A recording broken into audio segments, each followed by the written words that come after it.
खुशामदीद, good morning, सुबह बखैर, इस्तकबाल आप सबका बहुत बहुत स्वागत। प्रोग्राम सलाम जी के मैं जम्मू के स्टूडियो से बराह रास्त मैं हूं आपके साथ आसिफ रशीद।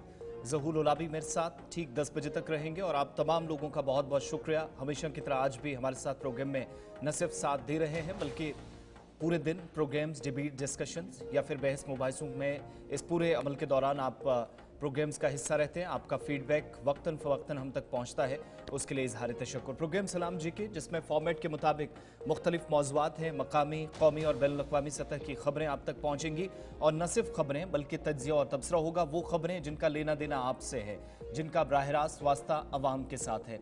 दारुल हुकूमत दिल्ली के अंदर एक अहम इजलास मुनक्किद हुआ। जम्मू कश्मीर के वज़ीर आला भी उन चीफ मिनिस्टर्स में, उन वज़ीर आला में शामिल थे जिनने दिल्ली में अपनी बात रखी। कुछ खास मुतालबात रखे गए हैं। आज ज़रा उस मीटिंग का खदोखाल क्या रहा वो आपके सामने रखने की कोशिश करेंगे। जम्मू कश्मीर के अंदर एक आला सतही इजलास होने जा रहा है, उस पर बात होगी। दारुल हुकूमत दिल्ली से लेकर जम्मू कश्मीर तक एक बार फिर से एक नया प्रोग्राम अगले कुछ घंटों के बाद आप देखेंगे। भारतीय जनता पार्टी की क़यादत जिसका आगाज़ करने जा रही है। आज प्रोग्राम का ये भी मौजू रहेगा। साथ साथ बैनुल-अक़वामी सतह की चंद वो खबरें जो इस वक्त सबसे ज़्यादा पढ़ी और देखी जा रही हैं, ये तमाम खबरें, ये तज्ज़िया और तबसरा इस प्रोग्राम का हिस्सा रहेगा। न सिर्फ टेलीविजन स्क्रीन पर JK 24/7 न्यूज़ और गुलिस्तान न्यूज़ पर आप हमारे साथ हैं, बल्कि यूट्यूब और फेसबुक पर और इसके अलावा बाकी तमाम सोशल मीडिया प्लेटफॉर्म्स पर भी आप हमारे साथ रहेंगे। वक्फे वक्फे से नशरियात आप तक पहुंचती रहेंगी। प्रोग्राम सलाम JK में आज जम्मू कश्मीर हाई कोर्ट की जानिब से SRO 43 जो कंपैशनेट अपॉइंटमेंट्स होती हैं, इस ताल्लुक से एक बड़ी बात कही गई है। उसका मानी क्या है वो ज़रा समझने की कोशिश करेंगे। और पहलगाम हमले के बाद की सूरत हाल, भारत पाकिस्तान के दरमियान तनाव और ख़ास तौर से जम्मू कश्मीर के अंदर वादी पूरी जिस तरीके से मुतासिर हुई, सयाहत के एतबार से खेल सरगर्मियां बहुत हद तक कुछ एक जगहों पर थमी हैं, उस ताल्लुक से बात करेंगे। और एक और मेगा इवेंट की तैयारी जम्मू कश्मीर के अंदर, अगर सूरत हाल ठीक रही, इजाज़त हालात ने दी तो उसके बाद आप देखेंगे एक बड़ा प्रोग्राम होगा। लेकिन उन इलाकों की बात करेंगे जहां पर आवाम के मसाइल काफ़ी ज़्यादा है, परेशानियां हैं, और दूसरी तरफ उन आज़मीन की भी जो इस वक्त सफ़र मुक़द्दस पर हैं। शिकायत मौसूल हुई और इसके बाद गुलिस्तान न्यूज़ की टीम ने जम्मू कश्मीर के अंदर हज कमेटी के जिम्मेदारान से रब्ता किया तो उनकी जानिब से उस पर जवाब भी आया है। यानी जो सोशल मीडिया पर वीडियोस वायरल हुई थी उस ताल्लुक से ज़रा जवाब हुकूमत की तरफ से, अथॉरिटीज़ की तरफ से क्या है वो आपको जानेंगे। बांग्लादेश भी आपको लिए चलेंगे जहाँ पर मोहम्मद यूनुस की क़यादत जो अबूरी हुकूमत चला रहे हैं, उसके सरबराह हैं वो फ़ौज जिन्होंने लाने में कलीदी किरदार अदा किया था, उसी के साथ भीड़ पड़े हैं। एक अहम तरीन इजलास हुआ, उसमें बड़ी बातें कुछ आई हैं, फैसले हुए, उस पर भी थोड़ी देर में चलेंगे। लेकिन इन सब मौज़ूआत पे जाने से पहले ये भी साथ में आपको बता दें कि आज ठीक 9:45 पर आपकी कॉल्स का सिलसिला जो कल अधूरा रह गया था उसको आगे ले जाने की कोशिश करेंगे। तो लास्ट के 10 से 12 मिनट आप कॉल्स करेंगे, अपनी बात प्रोग्राम में रखेंगे। मगर फॉर्मेट के मुताबिक हिस्ट्री ऑफ द डे के साथ आगाज़ होगा। आज इतवार है, अंग्रेजी कैलेंडर के मुताबिक मई महीने की 25वीं तारीख। तारीखी एतबार से आज के दिन की अहमियत क्या है, मेरे साथी ज़हूर न्यूज़ सेंटर में मेरे साथ मौजूद हैं, वो बताएंगे। बहुत शुक्रिया आसिफ। तो नाज़रीन, प्रोग्राम की शुरुआत फॉर्मेट के हिसाब से हिस्ट्री ऑफ द डे के साथ करेंगे कि माजी में आज के दिन की अहमियत क्या है। आज 25 मई है, इतवार का दिन है, लेकिन कौमी और आलमी सतह पर चंद अहवाक़ात आज के दिन क्या कुछ हुआ है, बड़े वाक़ात कौन से आज के दिन रोनमा हुए हैं, एक एक करके वो आपके सामने रखेंगे और बताएंगे कि हिस्ट्री ऑफ द डे में आज के दिन क्या कुछ हुआ है। और आपको बता दें कि आज के दिन 1877 में 732 मुसाफिरों को ले जा रही steamer sir John Lawrence Orissa के साहिल के नज़दीक ये गर्क़याब हो गया। 2007 में आज के दिन 25 मई को श्रीलंका हुकूमत ने तामिल पनाह गज़ीनों की शहरियत को आईनी मंजूरी दे दी। और आज के दिन 1997 में पाकिस्तान ने अफगानिस्तान में तालिबान की हुकूमत को तस्लीम किया था, यह आज के दिन हुआ था। और 1990 में आज के दिन अक़वाम मुत्तहिदा की सलामती कौंसिल ने इराक़ के खिलाफ फौजी कार्रवाई की इजाज़त दे दी, इसकी शुरुआत भी आज के दिन हुई थी। 1965 में आज के दिन भारत पाकिस्तान के दरमियान जंग का आगाज़ यानी जंग की शुरुआत आज के दिन से हुई थी। और 1921 में आज ही के दिन 25 मई को अमेरिका ने जर्मनी के साथ अमन मुआहिदे पर दस्तखत किए, दोनों मुल्कों के दरमियान अमन कायम हुआ था। 1611 में आज के दिन 25 मई को मुग़ल हुक्मरान जहांगीर ने मेहरुन्निसा से निकाह किया, बाद में उनका नाम नूर जहां पड़ा। और 1810 में आज ही के दिन अर्जेंटीना के मशहूर मई इनकलाब में अवाम ने वाइस राय को बेदखल किया, यह आज के दिन हुआ था। 1963 में आज के दिन इथोपिया की राजधानी राइस अबाला में अफ्रीकी इत्तेहाद तंजीम का क़याम आज के दिन अमल में लाया गया था और 1991 में इसराइल ने तकरीबन 14,000 यहूदियों को इथोपिया से निकाला। 2003 में आज के दिन 22 बरस कबल जनूबी अमरीकी मुल्क चिली ने पहली बार आलमी कप टेनिस का खिताब अपने नाम किया था और 2005 में आज के दिन बॉलीवुड अदाकार और सियासतदान सुनील दत्त यानी संजय दत्त के वालिद उनकी मौत आज के दिन हो गई थी साल 2005 में। ये चंद अहम वाक़ात थे कौमी और आलमी सतह के कि माजी में आज के दिन क्या कुछ हुआ है, ये एक एक करके हमने आपके सामने रखेंगे। अब यहाँ से आगे बढ़ेंगे और बात आज के दिन के हवाले से करेंगे और सबसे पहले बात उस खित्ते की करेंगे जहाँ पर हर गुजरते दिन के साथ हालात बद से बदतर होती जा रही है। हालात तशवीशनाक है क्योंकि लोग अब जंग से कम भूख से ज़्यादा मर रहे हैं। तमाम जो मरकज़ी अस्पताल है वो भरे पड़े हुए हैं उन बच्चों से जो ग़ज़ाई इजलास की किल्लत के शिकार हुए हैं। और बात गज़ा की करेंगे क्योंकि गज़ा में हर तरफ गम और मातम का माहौल है क्योंकि गज़ा के लोगों को ना चैन से उन्हें मरने दिया जा रहा है और ना चैन से जीने दिया जा रहा है। और बड़ी खबर ये कि इजरायली फ़ौज के एक साबिक अहदेदार ने बड़ा इंकशाफ किया है और कहा कि हुकूमत गज़ा में बच्चों को शौकिया कत्ल कर रही है, इंसानियत का कत्ल हो रहा है और शौक से हो रहा है। ये उन्होंने बड़ा इंकशाफ किया है।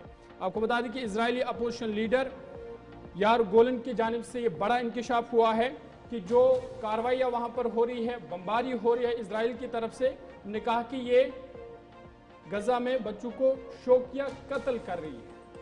बिल्कुल, इस बयान ने न सिर्फ इसराइल के अंदर बल्कि अमेरिका के अंदर और उन तमाम ताकतों ने जिन्होंने इसराइल का अब तक साथ दिया है, ये वो शख्स आपकी स्क्रीन पर है जो इसराइल के अंदर अपोजिशन लीडर रियाल गोलन है, साबिक डिप्टी चीफ ऑफ स्टाफ हैं और 1 साल पहले इनको फौज से निकालने का फैसला उस वक्त हुआ था जब कहा गया था कि गजा के अंदर, जब गजा पट्टी में खासतौर से इजराइलियों पर हमला हुआ था हमास की जानिब से 7 अक्टूबर 2023 को, और उसके बाद जो अफसरान जिनकी खामियां सामने आई थी या हमले को रोकने में नाकाम साबित हुए थे, उन लोगों को निकालने का बयान हुआ था, निकालने का उस वक्त ऐलान किया गया था और उनके बयान ने अब हड़कंप मचा दिया है। और साबिक इजरायली जो डिप्टी चीफ ऑफ स्टाफ है और अपोजिशन लीडर है, वो कहते हैं कि प्रेस कॉन्फ्रेंस के दौरान उन्होंने एक तो इजरायली हुकूमत को हत्फ तनकीद बनाया और कहा कि बच्चे, बुजुर्ग, खवातीन मवेशियों की तरह मारे जा रहे हैं, कत्ल किया जा रहा है, खुलेआम ये सब बातें हो रही हैं। और एक इंटरव्यू के दौरान बाद में यही सवाल जब उनसे पूछा गया तो उन्होंने कहा कि मैं इस बात का गवाह हूं, मेरे पास शवाहिद मौजूद हैं, गजा पर जो फौजी हमले जारी हैं, जो कार्रवाइयां की जा रही हैं, ये जानबूझकर और शौकिया तौर इजरायली अफवाज की जानिब से की गई हैं। कहते हैं कि 10,000 फलस्तीनियों की हलाकत शुरुआती दौर में और हज़ारों फलस्तीनियों को बेघर कर देने जैसे इकदामात इजराइल की दुनिया पर, अगर शायद दुनिया की इजराइल पर नज़र ना हो, लेकिन पिछले 9 से 10 माह के दौरान खुलकर इस तरह की कार्रवाइयाँ हुई हैं जिस पर तमाम लोगों ने, यहाँ तक कि आलमी इदारों की जानिब से भी खामोशी इख्तियार की गई है। अलग थलग रियासत बना सकते हैं, इस नुक्ता नज़र के तहत इजराइल ने गजा पट्टी के अंदर कत्लो गारत का सिलसिला जारी रखा है। ये हम नहीं बल्कि रिटायर्ड इजरायली जनरल कहते हैं और उनके मुताबिक एक समझदार मुल्क आम शहरियों के खिलाफ जंग कभी नहीं करता, बच्चों को तफरीह के तौर पर कत्ल नहीं करता, शौकिया तौर पर उनको नहीं मारता, बड़े पैमाने पर आबादी की नकल मकानी जैसे इकदामात में मुलव्वस नहीं होता। और गोलन ने जोर देते हुए कहा कि अगर इजराइल अब भी जंगबंदी नहीं करता तो आलमी सतह पर इजराइल का भी जनूबी अफ्रीका की तरह बॉयकॉट किया जाएगा। हालत वही होगी जो साउथ अफ्रीका की बात हुई। अब ये एक खबर आपके सामने, दूसरी खबर पर चलेंगे। गजा के अंदर जहां पर जैसे जहूर ने कहा कि जंग ज़दा इलाके के अंदर लोग जंग से कम लेकिन भूखमरी से ज़्यादा मर रहे हैं और इन सब के बीच में मजीद हमले हुए हैं। गुज़श्ता 12 घंटों के दौरान दर्जनों फलस्तीनी अलग अलग मकामात पर शदीद किस्म की बमबारी की जद में आए हैं। 66 फलस्तीनी शहीद हुए हैं, 185 से ज़्यादा जख्मी हुए हैं और मरने वालों की तादाद 53,000 से मुतजावज़ कर गई है। रिपोर्ट से भी बताती हैं कि इजरायली फ़ौज के हमले रुकने का नाम नहीं ले रहे हैं। शहरियों को मुख्तलिफ इलाकों में ड्रोन्स के जरिए निशाना बनाया जा रहा है और इसराइल की जानिब से गजा पर हमलों में कमी के बजाय शिद्दत आ रही है। इस बीच जुमे से जो कार्रवाइयां दोबारा शुरू हुई थी, बीच में 3 घंटे का पॉज सिर्फ इसलिए था कि शायद जंगबंदी हो जाए, मगर कोई बातचीत का नतीजा नहीं आया। तो इसके बाद अस्पतालों, सरकार की जो इमारतें, थोड़ी बहुत जो ढांचा बचा था गजा के अंदर, उसको टारगेट करना शुरू कर दिया गया और पिछले 12 घंटों में 66 फलस्तीनी और 185 से जायद जो दीगर शहरी थे वो जख्मी हुए हैं। और 50 से 60 ऐसे लोग हैं जिनकी लाशें मलबे के नीचे दबी हैं, जिनका कोई पता नहीं है। साथ साथ इंटरनेशनल मीडिया यह भी रिपोर्ट कर रहा है कि इजरायली हमले में गजा के जुनूबी इलाके खान यूनिस के अल महल में एक रिहायशी इमारत को निशाना बनाया गया, जिसमें 3 बच्चों समेत 20 से ज्यादा अफराद शहीद हुए और इतने ही लोग जख्मी बताए जा रहे हैं अभी तक की रिपोर्ट्स के मुताबिक। इसके अलावा मुसलसल वो तमाम जो ट्रक्स थे जिनको इमदादी कार्रवाइयों का हिस्सा बनाया गया था, गजा के अंदर दाखिले से रोक दिया गया है। कई ट्रक्स वापस चले गए हैं और अक़वाम मुत्तहिदा के इदारों की रिपोर्ट्स के मुताबिक मुख्तसर इमदादी सामान मार्केट, अस्पतालों, खाने तकसीम करने वाले बावर्ची खानों तक नहीं पहुंच सका है। और अक़वाम मुत्तहिदा के जनरल सेक्रेटरी एंटोनियो गुतेरेस की तरफ से भी कहा गया है कि इजराइल की जानिब से गजा के अंदर फराहम की जाने वाली किया जाने वाला जो सामान है उस पर मुकम्मल तौर पर जब पाबंदी लग गई है तो ऐसे में मुश्किल सूरत हाल के बीच लोगों को अब इस इलाके के अंदर भूख से ज्यादा मरना पड़ रहा और वैसे भी बेशतर लोग यहां से निकल गए हैं। गजा से रुख करते हैं उस इलाके का जहां पर हुकूमत और फौज अब आमने सामने आ गई है। आपको बांग्लादेश लिए चलते हैं जहां पर सूरत हाल इतनी खराब हुई है कि अब मोहम्मद यूनस की, जिनको इक्तदार में फौज ने लाने में बड़ा इंपॉर्टेंट रोल प्ले किया था, उसने एक बार फिर से फौज की धमकियों के बाद जहां इक्तदार छोड़ने की धमकी दी थी, एक इजलास में यह फैसला किया है कि वो इक्तदार छोड़ने के लिए तैयार नहीं है। हुकूमत की जानिब से मुशावरती इजलास तलब किया गया और फौज का स्टेटमेंट जो इस इजलास पर आया वो कहते हैं कि पहले धमकी दी गई, फिर कहा गया कि ओहदे पर बना रहूंगा। फौज यूनस से काफी नाराज नजर आ रही है और बांग्लादेश की अबूरी हुकूमत के सरबराह मोहम्मद यूनस अपने ओहदे पर बरकरार रहेंगे। ये मालूमात उस वक्त सामने आई जब काबीना की एक मुशीर की तरफ से मीडिया को ब्रीफिंग दी गई और कहा गया कि वो इस्तीफा दे सकते हैं। ये खबरें बिल्कुल गलत है। फौज के साथ उनका तनाजा खुलकर सामने आया था, लेकिन 2 रोज कबल उनके एक साथी ने भी तस्दीक की थी यूनस मुस्ताफी होने पर गौर कर रहे हैं। लेकिन रात देर गए जो काबीना के मुशावरती कमेटी का इजलास हुआ उसमें यह खबर सामने आई जो तस्दीक की गई कि अहम मुशीर जो उनसे मिलने पहुंचे थे, 3 एडवाइजर्स हैं, तीनों ने शेख हसीना की हुकूमत के खिलाफ महाज खोल रखा था। उनके मुशीरों ने उन्हें इस ओहदे पर बरकरार रहने पर आमादा किया है। कहा कि आप हुकूमत कंटिन्यू करें। आज मुशावरती काउंसिल का इजलास भी हुआ है और ये मुलाकात पहले से तयशुदा नहीं थी। यूनस के मुशीर वहीदुद्दीन महमूद के मुताबिक उनने इस्तीफा देने की कभी बात नहीं की क्योंकि उनके कंधों पर बांग्लादेश के लिए बहुत बड़ी जिम्मेदारी है और वो इसे पूरा किए बगैर बिल्कुल नहीं जाएंगे। दूसरी तरफ हुकूमत के साथ साथ फौज ये गौर कर रही थी कि साल के आखिर में आम इंतखाबात की तरफ बढ़ा जाए, नवंबर दिसंबर के आसपास इलेक्शंस हों, जिससे खुलकर सियासी जमातें और फौज एक बार फिर सामने आती हुई दिखाई दी। इन सब के बीच में सूरत हाल इतनी खराब हुई कि अलग अलग जगहों पर अलग अलग किस्म के बयान आ रहे थे, लेकिन 3 मुशीर हंगामी इजलास का हिस्सा बने। उन्होंने ये एडवाइज किया मोहम्मद यूनस को कि वो इक्तदार फिलहाल नहीं छोड़ेंगे और फौज की जानिब से उसके बाद पहला रद्दमल आया कि पहले खुद उनने कहा इक्तदार छोड़ देंगे, खुद कहा मैं अब ओहदे पर बना रहूंगा। इसलिए इस गैर यकीनी सूरत हाल से बाहर निकालना, उनकी भी लोगों को बाहर निकाला जाए, इसमें उनकी तरजीह होनी चाहिए। चलिए आपको दारुल हुकूमत दिल्ली लिए चलते हैं। एक अहम इजलास मुनक्किद हुआ है जिसमें जम्मू कश्मीर की बात भी वज़ीर आला की तरफ से रखी गई है। मुख्तलिफ रियासतों के वज़ीर आला इसमें शरीक हुए थे और नीति आयोग की 10वीं गवर्निंग काउंसिल के इजलास में, जिसकी सदारत वज़ीर आज़म नरेंद्र मोदी की जानिब से की गई, इस इजलास में तमाम रियासतों और मरकज के ज़ेर-इंतज़ाम इलाकों की मरकज के साथ हम आहंगी यकीनी हो, कोऑर्डिनेशन के साथ काम हो और जो मरकज की तरफ से जो फंड्स दिए जाते हैं या दीगर मामलात पर शेयरिंग है उस पर खुलकर बात की जानी चाहिए। आपको बताते चलें कि दिल्ली के अंदर जहां पर वज़ीर आला की जानिब से, तमाम वज़ीर आला की जानिब से अपनी अपनी रियासतों की भी बात की गई और ये याद रखिएगा कि इजलास जो हर साल होता है, पिछले साल जुलाई 2024 में हुआ था और इस बार जब इजलास हुआ तो वज़ीर आला की जानिब से और लेफ्टिनेंट गवर्नर्स की तरफ से शिरकत की गई। वज़ीर आज़म से पैगाम से लेकर अपोजिशन के मुतालबात तक तमाम बड़ी बातें जो नीति आयोग की जानिब से तस्दीक भी की गई है। एक तो तमाम जमातों ने ऑपरेशन सिंदूर की हिमायत की 10वीं गवर्निंग काउंसिल की मीटिंग में। दूसरा, नीति आयोग का 10 साल जो सफ़र है वो तरक्की याफ्ता हिंदुस्तान के अहदाफ को पूरा करने की तरफ जाए, यानी जो विकसित भारत 2047 का 2047 का एक हदफ रखा गया है उस तक कैसे पहुंचा जाए। तमाम रियासतों से इसमें कोऑर्डिनेशन और ताउन मांगा गया है। वज़ीर आला ने जो शिरकत की है इसमें कर्नाटक, केरला, मगरबी बंगाल, बिहार और पुडुचेरी के वज़ीर आला शामिल थे। काउंसिल की इस मीटिंग में ज़्यादा से ज़्यादा रियासतों और मरकज़ के ज़ेर-इंतज़ाम इलाकों ने हिस्सा लिया और इससे पहले नीति आयोग ने सोशल मीडिया पर भी इसकी तस्दीक कर दी थी कि कौन कौन लोग कहाँ कहाँ पर पहुँचे। वज़ीर आज़म की तरफ से एक तो इस बात पर जोर दिया गया कि टीम इंडिया की तरफ मिलकर हम काम करें और हमारा मकसद हर रियासत की तरक्की करना है, इसलिए स्टेट्स की तरफ से भी मरकज़ के साथ खुलकर बात की जानी चाहिए। और नीति आयोग में जम्मू कश्मीर के वज़ीर आला उमर अब्दुल्ला की जानिब से 2 बड़ी बातें कही गई हैं।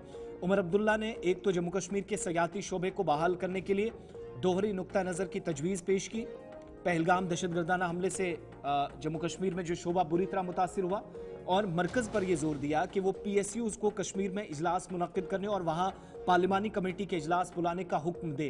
2 मुतालबात, PSUs को वादी कश्मीर के अंदर इजलास मुनक्किद करने की इजाज़त मिले, पार्लिमानी कमेटी के इजलास बुलाएं, इसका एक ऑर्डर दिया जाए, और दूसरा सयाहती शोबे को वापस पटरी पर लाने के लिए इकदाम किए जाएं।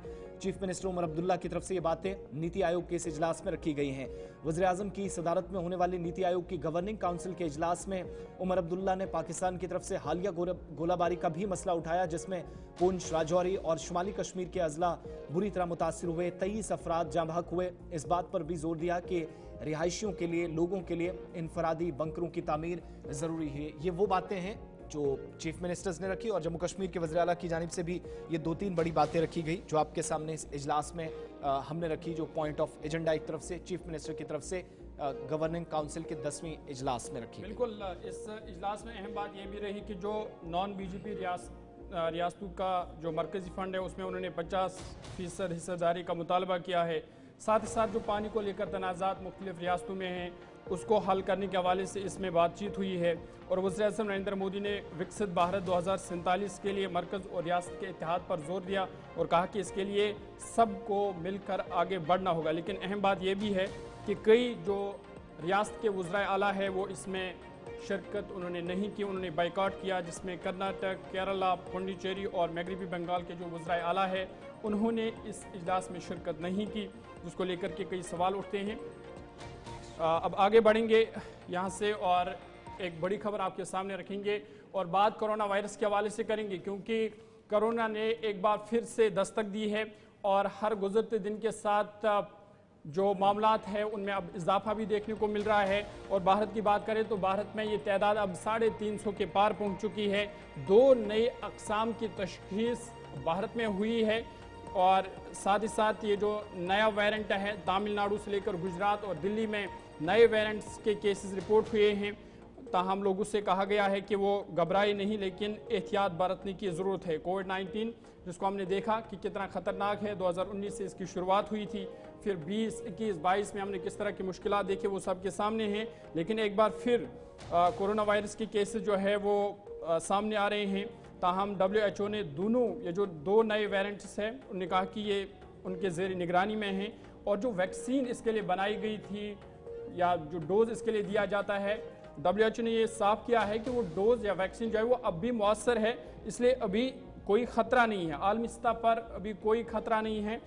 ताहम भारत में आपको बता दें कि इजाफे के दौरान ही इस बीमारी के 2 नए वेरिएंट सामने आए हैं। सार्स को जेनोमिक्स के एदाद शुमार से मालूम हुआ कि भारत में जो ये नए वेरिएंट्स है 4 केसेस की इसमें शनाख्त हुई है जो नए वेरिएंट है, और साथ ही साथ फ़िलहाल कहा गया है कि जो वैक्सीन इसके लिए बनाई गई है वो मौसर है, और अभी इस हवाले से कोई ख़तरा नहीं है। ये जो नए वेरिएंट्स है इनमें NB181 और LF7 ये इंडिया में 2 नए किस्म के वेरिएंट्स है जो इस वक्त पाए जा रहे हैं, और दिल्ली, गुजरात, तमिलनाडु, आंध्र प्रदेश में नए केसेस जो है वो सामने आए हैं, और अभी जो तादाद है वो 350 के पार पहुंच चुकी है। लेकिन फ़िलहाल अभी सूरत हाल जो है वो मुकम्मल काबू में है, और लगातार इस हवाले से कई रियासतों में महकमे सेहत को भी अलर्ट पर रखा गया है, और लोगों से कहा गया है कि इस हवाले से घबराने की नहीं लेकिन एहतियात बरतने की ज़रूरत है। बात कोविड के हवाले से हो रही है तो बात मौसमी सूरत हाल के हवाले से भी करेंगे, और बड़ी खबर आपके सामने रखेंगे। दारुल हुकूमत दिल्ली से लेकर NCR में तूफ़ानी बारिशें हुई है। मौसम अचानक बदला जिसकी वजह से बारिशें हुई, तूफ़ान देखने को मिला, और जिसका असर परवाज़ों पर भी पड़ा, फ़्लाइट्स पर भी पड़ा, क्योंकि 100 से ज़ायद परवाज़ें जो है वो मुतासर हुई है। ये बड़ी खबर आपके सामने रखते हैं कि दिल्ली में तूफ़ानी बारिश ने तबाही मचा दी है, जिसके नतीजे में 100 से ज़ायद परवाज़ें अभी तक मुतासर हुई है। कई सड़कों पर पानी भी जमा हुआ है, जिसकी वजह से ट्रैफिक जो है वो भी मुतासर हुआ है, ट्रैफिक में भी खलल पड़ गया है, आम जिंदगी दरहम बरहम हो गई है। लेकिन लोगों ने झुलसा देने वाली गर्मी से राहत ज़रूर ली, लेकिन बारिश इतनी तेज़ थी, इतना तूफ़ान था कि जो परवाज़ें हैं वो भी मुकम्मल तौर पर मुतासर हुई है। आपको बता दें कि 100 से ज़ायद परवाज़ें अभी तक मुतासर हुई है। इंदिरा गांधी इंटरनेशनल एयरपोर्ट पर 25 परवाज़ों को मौखर भी करना पड़ा है और कुछ परवाज़ों को मुंतकिल भी करना पड़ा है। साथ ही साथ कई इलाकों में शदीद पानी जमा हुआ है, जिसकी वजह से ट्रैफिक में भी खलल पड़ गया है। ये जो मौसम है, फिलहाल ज़िंदगी के जो मामूलात है वो दरम बरम हो चुके हैं। जम्मू कश्मीर के मौसम पर भी आएंगे, लेकिन दारुल-हुकूमत दिल्ली का मौसम का हाल बताना इसलिए ज़रूरी है क्योंकि ट्रेन सर्विसेज मुतासिर हुई हैं और फ़िज़ाई सर्विस भी रात से ही हमने देखा कि पहले से कंफर्म कर दिया गया था। इंडिगो समेत तमाम जो एयरलाइन कंपनियां उनकी जानिब से मुख्तलिफ हिस्सों को जाने वाली, जिसमें 2 श्रीनगर जाने वाली फ़्लाइट्स भी थी, रात को मनसूख करनी पड़ी थी क्योंकि तेज़ हवा बारिश ने बिल्कुल भी इजाज़त नहीं दी सफ़र की। और इसी तरीके से तकरीबन अलग सुबह 4 बजे के आसपास तक की सूरत हाल रही। मुख्तलिफ इलाकों की तस्वीरें आपके सामने, traffic jam, water logging, Delhi के अंदर बारिशों के बाद सैलाबी सूरत हाल और मुख्तलिफ हिस्सों के अंदर ट्रैफिक बुरी तरह मुतासिर हुआ है। अलग अलग जगहों पर सड़कें मुकम्मल तौर पर ज़ेर आब आ गई हैं और मकामी इंतजामिया की जानिब से नुकसान का भी अंदाज़ा साथ साथ में लगाया जा रहा है। कई एक मकामात पर जहाँ बस्तियों के अंदर पानी दाखिल हुआ है, इसकी तस्दीक की जा रही है। और आपको ये भी बताते चलें कि दारुल-हुकूमत दिल्ली में और इसके आसपास के इलाकों में जब अचानक मौसम बदला तो महकमा मौसमियात की तरफ से जारी करदा जो वार्निंग थी वो चंद घंटों के अंदर ही मौसम में ज़बरदस्त तब्दीली उसके बाद देखी गई। और हफ्ते और इतवार की जो दरमियानी शब थी जिसमें तेज़ हवाएं, गरज चमक के साथ तेज़ बारिश हुई और गर्मी के सताए हुए लोगों ने राहत तो ली, लेकिन ये तस्वीरें दारुल-हुकूमत दिल्ली के मुख्तलिफ इलाकों की और हिमाचल प्रदेश तक तेज़ हवाओं और बारिश ने नुकसान पहुंचाया है। ये एक तरफ की बात आपके सामने, लेकिन जब बात मौसम की हो रही है तो बात ज़रा जम्मू कश्मीर की भी करते हैं क्योंकि शदीद किस्म की गर्मी से पूरे नॉर्थ इंडिया के अंदर जहां लोग परेशान थे, तंग आए थे, राहत इस बारिश से मिली, लेकिन बहुत सारे इलाकों से नुकसान की इतलात हैं। बिजली सप्लाई बुरी तरह मुतासिर हुई है। जम्मू शहर की बात हो, वादी कश्मीर के मुख्तलिफ हिस्सों की, जहाँ पर बागात को या फिर जो ख़ास तौर से बाग मालिकान हैं उनको नुकसान से गुजरना पड़ा है, इसकी तस्दीक मुख्तलिफ इलाकों की रिपोर्ट्स कर रही हैं। और इस सिलसिले में अब बाज़ाब्ता तौर पर मुख्तलिफ इलाकों के एक एक करके जो तस्वीरें आना शुरू हुई हैं वो भी तस्दीक कर रही हैं। जम्मू कश्मीर के अंदर मौसम अगले 24 घंटों में क्या रहेगा, महकमा मौसमियात ने उसकी भी प्रेडिक्शन कर दी है, लेकिन अलग अलग मकामात पर ढांचे को शदीद नुकसान पहुंचा है। तेज़ हवा से, आंधी से और पावर सप्लाई बुरी तरह मुतासिर हुई है। साउथ कश्मीर के कुलगाम और शोपियां के गाँव से इतलात हैं कि इन इलाकों के अंदर जहां भी फसल तैयार ही हो रही थी या शुरुआती दौर था, यहां नुकसान पहुंचा है। कुछ गांव में बिजली मामूली तौर पर कश्मीर वादी के या साउथ कश्मीर के कुछ इलाकों के अंदर जम्मू के मुकाबले कम मुतासिर हुई है, लेकिन बाग मालिकान का नुकसान हुआ है। इसकी कन्फर्मेशन मुतअद्दिद इलाकों से इस वक्त हो रही है। इस बीच खबर यह है कि ख़ास तौर से जो सेब के कारोबारी हैं वो शायद फिर उसी तरह के नुकसान से दो चार हो सकते हैं जो हमने पिछले साल देखा था कुलगाम, शोपियां और अनंतनाग के अंदर। वैसी सिचुएशन इस बार भी बनी है। आज थोड़ा सा मौसम अलग अलग हिस्सों के अंदर कल के मुकाबले बेहतर नजर आ रहा, लेकिन शाम होते होते अचानक कहीं मौसम करवट ले और नुकसान पहुंचे, इसका कोई अंदाज़ा फिलहाल इस वक्त कम से कम नहीं है। लेकिन इधर जम्मू के अंदर जहां पर बिजली सप्लाई बुरी तरह मुतासिर हुई है, पीडीडी हुकाम भी अपनी जगह सुबह सुबह बहाली के अमल में मसरूफ़ है। खबर यह है कि जानीपुर बंतलाब रोड पर जहाँ दरख्त गिरने से बिजली सप्लाई मुतासिर हुई है, सड़क पर जो ट्रैफिक मूवमेंट थी वो कुछ देर तक मुतासिर हुई और इस वक्त रोड को फिलहाल साफ कर लिया गया। लेकिन छन्नी हिम्मत, गांधीनगर, त्रिकुटा नगर के इलाकों में जहां पर तेज़ हवाएं चली, बिजली सप्लाई इन इलाकों में मुतासिर हुई है। और ये तस्वीरें कुछ कश्मीर सूबे की आपके सामने जहां पर ज़ालाबारी से या ओलावृष्टि से नुकसान हुआ है। इसी तरीके से चसाना गाँव के अंदर रियासी में जहाँ पर आसमानी बिजली गिरने से एक घर में आग लगी है, नुकसान किसी तरह का यहाँ पर नहीं हुआ है, ये कंफर्मेशन है। वज़ीर अली जो मकान मालिक थे वो अपनी फैमिली को यहाँ से बाहर निकालने में बहिफाजत कामयाब रहे। 4 से 5 घंटों तक शदीद किस्म की बारिश, तेज़ हवा या जो आंधी थी उसने नुकसान पहुँचाया है। इधर जम्मू के अंदर कई मकामात पर जो दरख्त डैमेज हुआ है इसकी कंफर्मेशन हो रही है और रेस्टोरेशन का वर्क जो है वो रात से ही शुरू कर दिया गया है। 10 बजे के आसपास जब थोड़े से मौसम बेहतर हुआ उसके बाद काम शुरू हुआ है। और ख़बर ये भी है कि मुतअद्दिद इलाके जम्मू सूबे के जहाँ पर बिजली सप्लाई तकरीबन 6 से 7 घंटे पूरी तरीके से बंद रही, अब 10 बजे के बाद सप्लाई मुकम्मल तौर पर बहाल हो जाएगी। ये भी कहा जा रहा है कठुआ, सांबा, कटरा, राजौरी, उधमपुर, रियासी के अंदर पर भी जहां अचानक से दर्जा हरारत में गिरावट दर्ज की गई। तेज़ बारिशें तकरीबन शाम 8 बजे के बाद शुरू हुई। बहुत सारे इलाकों में, जम्मू में उससे पहले ही शुरू हो चुकी थी, इससे नुकसान उठाना पड़ा है। और मेट्रोलॉजिकल डिपार्टमेंट के मुताबिक टेम्परेचर जो 40 के आसपास जा रहा था वो गिरकर तकरीबन 22 और 22:30 के आसपास पहुंच गया है। श्रीनगर और जम्मू से महकमा मौसमियात के दफ्तर ने यह भी तस्दीक कर दी थी कि 31 मई 1956 तक के जो तमाम रिकॉर्ड से पिछले दिनों गर्मी ने या जो गुज़श्ता 72 या 100 घंटे गुजरे उसमें टूटा है, मगर इस बारिश ने थोड़ी सी राहत बहुत सारे इलाकों में पहुंचाई है। मजीद इस तरह का इम्कान है कि 28 तारीख के बाद तेज़ हवाएं, बिखरे हुए मकामात पर मूसलाधार बारिशें और कई एक मकामात पर आंधी से नुकसान का भी खतरा है या खदशात हैं। दोबारा से इस बात की तरफ इशारा महकमा मौसमियात कर रहा है। ये सूरत हाल एक तरफ की है। बिजली की जब बात हुई है तो जम्मू सूबे के अंदर JPDCL की तरफ से या मुतलका हुकाम की जानिब से एक नया स्केड्यूल जारी कर दिया गया। आज से 28 तारीख के दरमियान डिफरेंट एरियाज़ के अंदर बिजली सप्लाई बंद रहेगी और नया शेड्यूल शटडाउन के हवाले से 25, 26, 27 और 28 का जारी कर दिया गया है। Jammu power distribution corporation limited ने, मौसम भी ख़राब था, गर्मी काफ़ी ज़्यादा बढ़ रही थी, बहुत सारे इलाकों में मुरम्मत का काम भी है। फिर इसी प्रोग्राम में आपको बताया था कि 830 से ज़्यादा ट्रांसफार्मर्स अलग अलग मकामात पर ख़राब थे, तो उनकी तब्दीली में काफ़ी वक्त लग रहा है। अब ऑफिशियली टाइमिंग ले ली गई है। चीफ इंजीनियर डिस्ट्रीब्यूशन JPDCL की जानिब से बताया गया है कि एक तो पावर सप्लाई जो कंपनी बाग है, वेयर हाउस, जीवल, चांदनगर, कृष्णानगर और मुलक्का इलाकों के अंदर कल 26 तारीख को रात 12 बजे से सुबह 4 बजे तक, यानी तकरीबन 4 से 5 घंटों तक बिजली मुकम्मल तौर पर बंद रहेगी। पहली बात ये, वेयर हाउस, जीवल, चांदनगर, कृष्णानगर और आसपास के इलाकों में कल 26 तारीख को रात 12 बजे से सुबह 4 बजे तक बिजली सप्लाई मुतासिर रहेगी।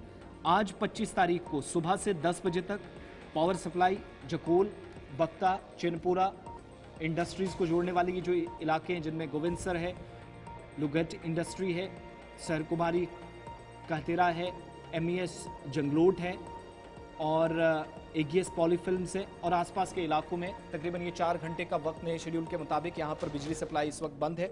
बिलावर मंडी, देवल, पन्नाला, टांडी, मचीड़ी, भड्डू और इसके अलावा आसपास के इलाकों में 26 से 28 मई के दरमियान बिजली सप्लाई मुतासिर रहेगी। वक्त रहेगा सुबह 7 बजे से दोपहर 3 बजे का। फिर से मैं इलाके बता रहा हूँ, बिलावर मंडी, देवल, पन्नाला, टांडी, मचीड़ी, भड्डू और आसपास के इलाके कल 26, 27 और 28 तारीख को सुबह 7 बजे से दोपहर 3 बजे तक बिजली सप्लाई मुतासिर रहेगी। इसी तरीके से धार रोड, MES संगूर, चेरीसियाल, बट्टल बलिया और एयरफोर्स का जो इलाका है, आज 25 में से सुबह 6 बजे से 10 बजे तक बिजली सप्लाई इस वक्त बंद है। यहाँ मुरम्मती काम चल रहे हैं, बहाली बहुत जल्द हो जाएगी। कुछ एक जगहों पर मुरम्मती काम ज़रूरी था, कुछ जगहों पर ख़राब मौसम ने नुकसान पहुँचाया। इसके अलावा सुपरिटेंडिंग इंजीनियर डिस्ट्रीब्यूशन JPDCL जिनकी तरफ से कठुआ के अंदर ये तस्दीक की गई है कि हटली मोड़, स्वानाचक, भगवती नगर, शास्त्री नगर, नागनगर, तारानगर, पटेल नगर, कालीबड़ी, टंगरी, पुलिस लाइन और आसपास के इलाकों में 25 में से आज सुबह से 7 बजे से बिजली बंद है। 10 बजे तक बिजली सप्लाई मुकम्मल तौर पर ठप रहेगी। 10 बजे के बाद जैसे ही काम बेहतर हो जाएगा, जहां पर कल मौसम ने भी काफ़ी ज़्यादा नुकसान पहुंचाया, ख़राब मौसम ने, और उसके बाद डिफरेंट एरियाज़ के अंदर जहां मुरम्मत का काम ज़रूरी था, ट्रांसफार्मर्स ख़राब थे, वक्त पर ट्रांसफार्मर्स नहीं मिले, तरसीली लाइनों को ठीक करना था, वो सारा काम इस नए शेड्यूल के मुताबिक। तो आज 25, कल 26, फिर 27 और 28 तारीख तक बिजली का ये जो लोड शेडिंग का एक सिलसिला है, इससे जम्मू शहरियों को, जम्मू के मुख्तलिफ अजला के अंदर लोगों को गुजरना पड़ेगा। इसकी तस्दीक खुद JPDCL की जानिब से कर दी गई है। चलिए आगे बढ़ते हैं। बात अब आज़मीन हज के हवाले से करते हैं, क्योंकि लगातार हम देख रहे थे कि जम्मू कश्मीर के जो आज़मीन हज है, जब वो सऊदी अरब पहुंचते हैं तो वहाँ उन्हें कई किस्म की मुश्किलात का सामना करना पड़ रहा था। और अगरचे उन्हें इंतज़ामिया की जानिब से यकीन दहानी कराई गई थी कई बार कि हुकूमत के साथ ये मामला उठाएगा, सऊदी इंतज़ामिया के साथ ये मामला उठाएगा ताकि उन्हें किसी किस्म की परेशानी का सामना ना करना पड़े, लेकिन फिर एक बार इसमें कोई संजीदगी नज़र नहीं आ रही है, क्योंकि आज़मीन हज उन्हें फिर से मुश्किलात का सामना करना पड़ रहा है। जो मुख्तलिफ होटल है सऊदी अरबिया में, वहाँ पर बुनियादी सहूलियात का फुकदान है और इस वाले से सोशल मीडिया पर भी कई वीडियोस जो है वो गर्दिश कर रहे हैं, जिसमें देखा जा सकता है कि जो हाजी साहिबान हैं, आज़मीन हज है, जो हज की ज़ियारत के लिए गए हैं, उन्हें किस किस्म की मुश्किलात का सामना करना पड़ रहा है। और ऐसे में रियासती हज कमेटी पर कई इल्ज़ामात आयद किए जा रहे हैं, क्योंकि जिस तरह से यकीन दहानी वो बार बार उन्होंने की थी और इस बार भी की थी कि आज़मीन हज को किसी किस्म की मुश्किलात का सामना ना करना पड़े। लेकिन वीडियोज़ और तस्वीरों में साफ देखा जा सकता है कि जो आज़मीन हज है उन्हें किस तरह की सहूलियात का फुकदान है। होटल में वो उन्हें कई मुश्किलातों का सामना उन्हें करना पड़ रहा है। इधर हज कमेटी जम्मू कश्मीर की जानिब से हज 2025 की सहूलियत के हवाले से वजाहत करते हुए कहा गया कि शिकायत मुतल्लिका हुकाम को नोटिस में लाई जा सकती है और सोशल मीडिया पर वायरल वीडियो में लगाए गए इल्ज़ामात की उन्होंने तरदीद की। हज कमेटी के एग्जीक्यूटिव मेंबर की जानिब से उन्होंने कहा कि जिम्मेदारी लेने के बजाय आज़मीन को नसीहत देते हुए नजर आए, जबकि दूसरे एक मुलाजिम उन्होंने भी इल्ज़ामात को गलत करार दिया। अच्छा, ये जो वीडियोस हैं ये सऊदी अरब से सामने आई हैं, इस पर हमने मुतलकिन से जवाब लिया, हज कमेटी के ज़िम्मेदारान से, एग्जीक्यूटिव जो ऑफिसर्स हैं, CEO हैं, उनकी तरफ से, और यहाँ तक कि हज कमेटी में मेम्बरान की हैसियत से काम करने वाले लोग जिनमें एजाज़ हुसैन बालहामी हैं, BJP के सीनियर लीडर भी हैं, उनकी तरफ से भी, और उन्होंने भी वो मसाइल का हल क्या किया जाए, कैसे इन सवालात का जवाब दिया जाए, ये देने के बजाय वो नसीहत करते हुए आज़मीन को नज़र आए कि ये मुश्किल सफ़र है, इसमें ऐसा होता है, इसमें ये मुश्किलात आप सबको इससे गुजरना पड़ेगा, तो ये बर्दाश्त करनी पड़ेगी। तो दूसरी तरफ यही सवाल जब हमने हज कमेटी के दीगर ज़िम्मेदारान के सामने रखे, CEO डॉक्टर शुजात कुरैशी के सामने, तो उन्होंने इन इल्ज़ामात को सिरे से खारिज कर दिया, उन्होंने गलत करार दिया, और उनके मुताबिक मदीना मुनव्वरा के अंदर जिन लोगों को रखा गया है उनको भी, उनके लिए भी क़वाइद व ज़वाबित वज़े हैं, और साफ़ सफाई का जो मसला है, चंद दिन उनको खुद ही वो ज़िम्मेदारियाँ होती हैं, और जो हुकूमत के कोटे से जो स्पेशल कोटा में आते हैं, जो यानी जो प्राइवेट टूर ऑपरेटर्स के साथ नहीं हैं, हुकूमत की तरफ से के ताउन के साथ जो हज पर गए हैं, उन लोगों को 7 से 8 दिन या 1 या 1.5 हफ्ता जहाँ पर भी ये गुजारने पड़ते हैं, तो वहाँ पर साफ़ सफाई का काम और बाकी सारी चीज़ें खुद देखनी पड़ती हैं। उस पर भी उनने वजाहत करने की कोशिश की। एग्जीक्यूटिव ऑफिसर की बात भी आपको सुनाएंगे, और दूसरी तरफ एजाज़ हुसैन बालहामी की। लेकिन उससे पहले इस वीडियो को आप सुने, इसकी आवाज़ सुने। ये वीडियो जब रिकॉर्ड किया गया है वो क्या कश्मीरी ज़बान में कह रहे हैं, और हज कमेटी ऑफ इंडिया, रियासती हज कमेटी जम्मू कश्मीर के हुकाम पर जब सवालात उठे, तो अवामी इत्तेहाद पार्टी ने भी इस बदइंतज़ामी के लिए जम्मू कश्मीर की हज कमेटी और इसके अलावा उमर अब्दुल्ला सरकार को हत्फ़े तनकीद बनाते हुए मुनासिब इंतज़ामात नहीं हैं, इस पर सवाल भी खड़े कर दिए हैं। पहले ज़रा ये तस्वीरें देखिएगा और उसके बाद मुतलकीन की तरफ से, ज़िम्मेदारान की तरफ से जो इस पर जवाब आया है। अल्लाह हुकाम करान पन्निस अल्लाह हुकाम करान, तुम जुल्म क्या कर, तो हिसाब किताब क्या फैसिलिटी हालात क्या, गई कमरन मज हालात, यह गई हालात, ना लाइट ना बाथरूम ये बाथरूम ये कमरस यह गो ये बाथरूम टोटल कहें हज सब गई जुदा बेमार, गई चुटकिनी, गई बाथरूम, गंदगी क्या यह गो हालात सान, गई कमरन यमन बिचार बाथरूम कहें, कस नफर ना हिसाब ना कह परेशानी। हज सब क्या वन क्या रूज अत वुशन यह तुम वोनमुत पे स्टेट गवर्नमेंटन सह बनो अपुज चलो शुक्रिया। वह गो लिफ्ट ये अ हिसाब कह गई बैगेज तुलनस खतर कह पाने हज सबन पेवान बैगेज तुलन, यह दे नजर तुम हालात क्या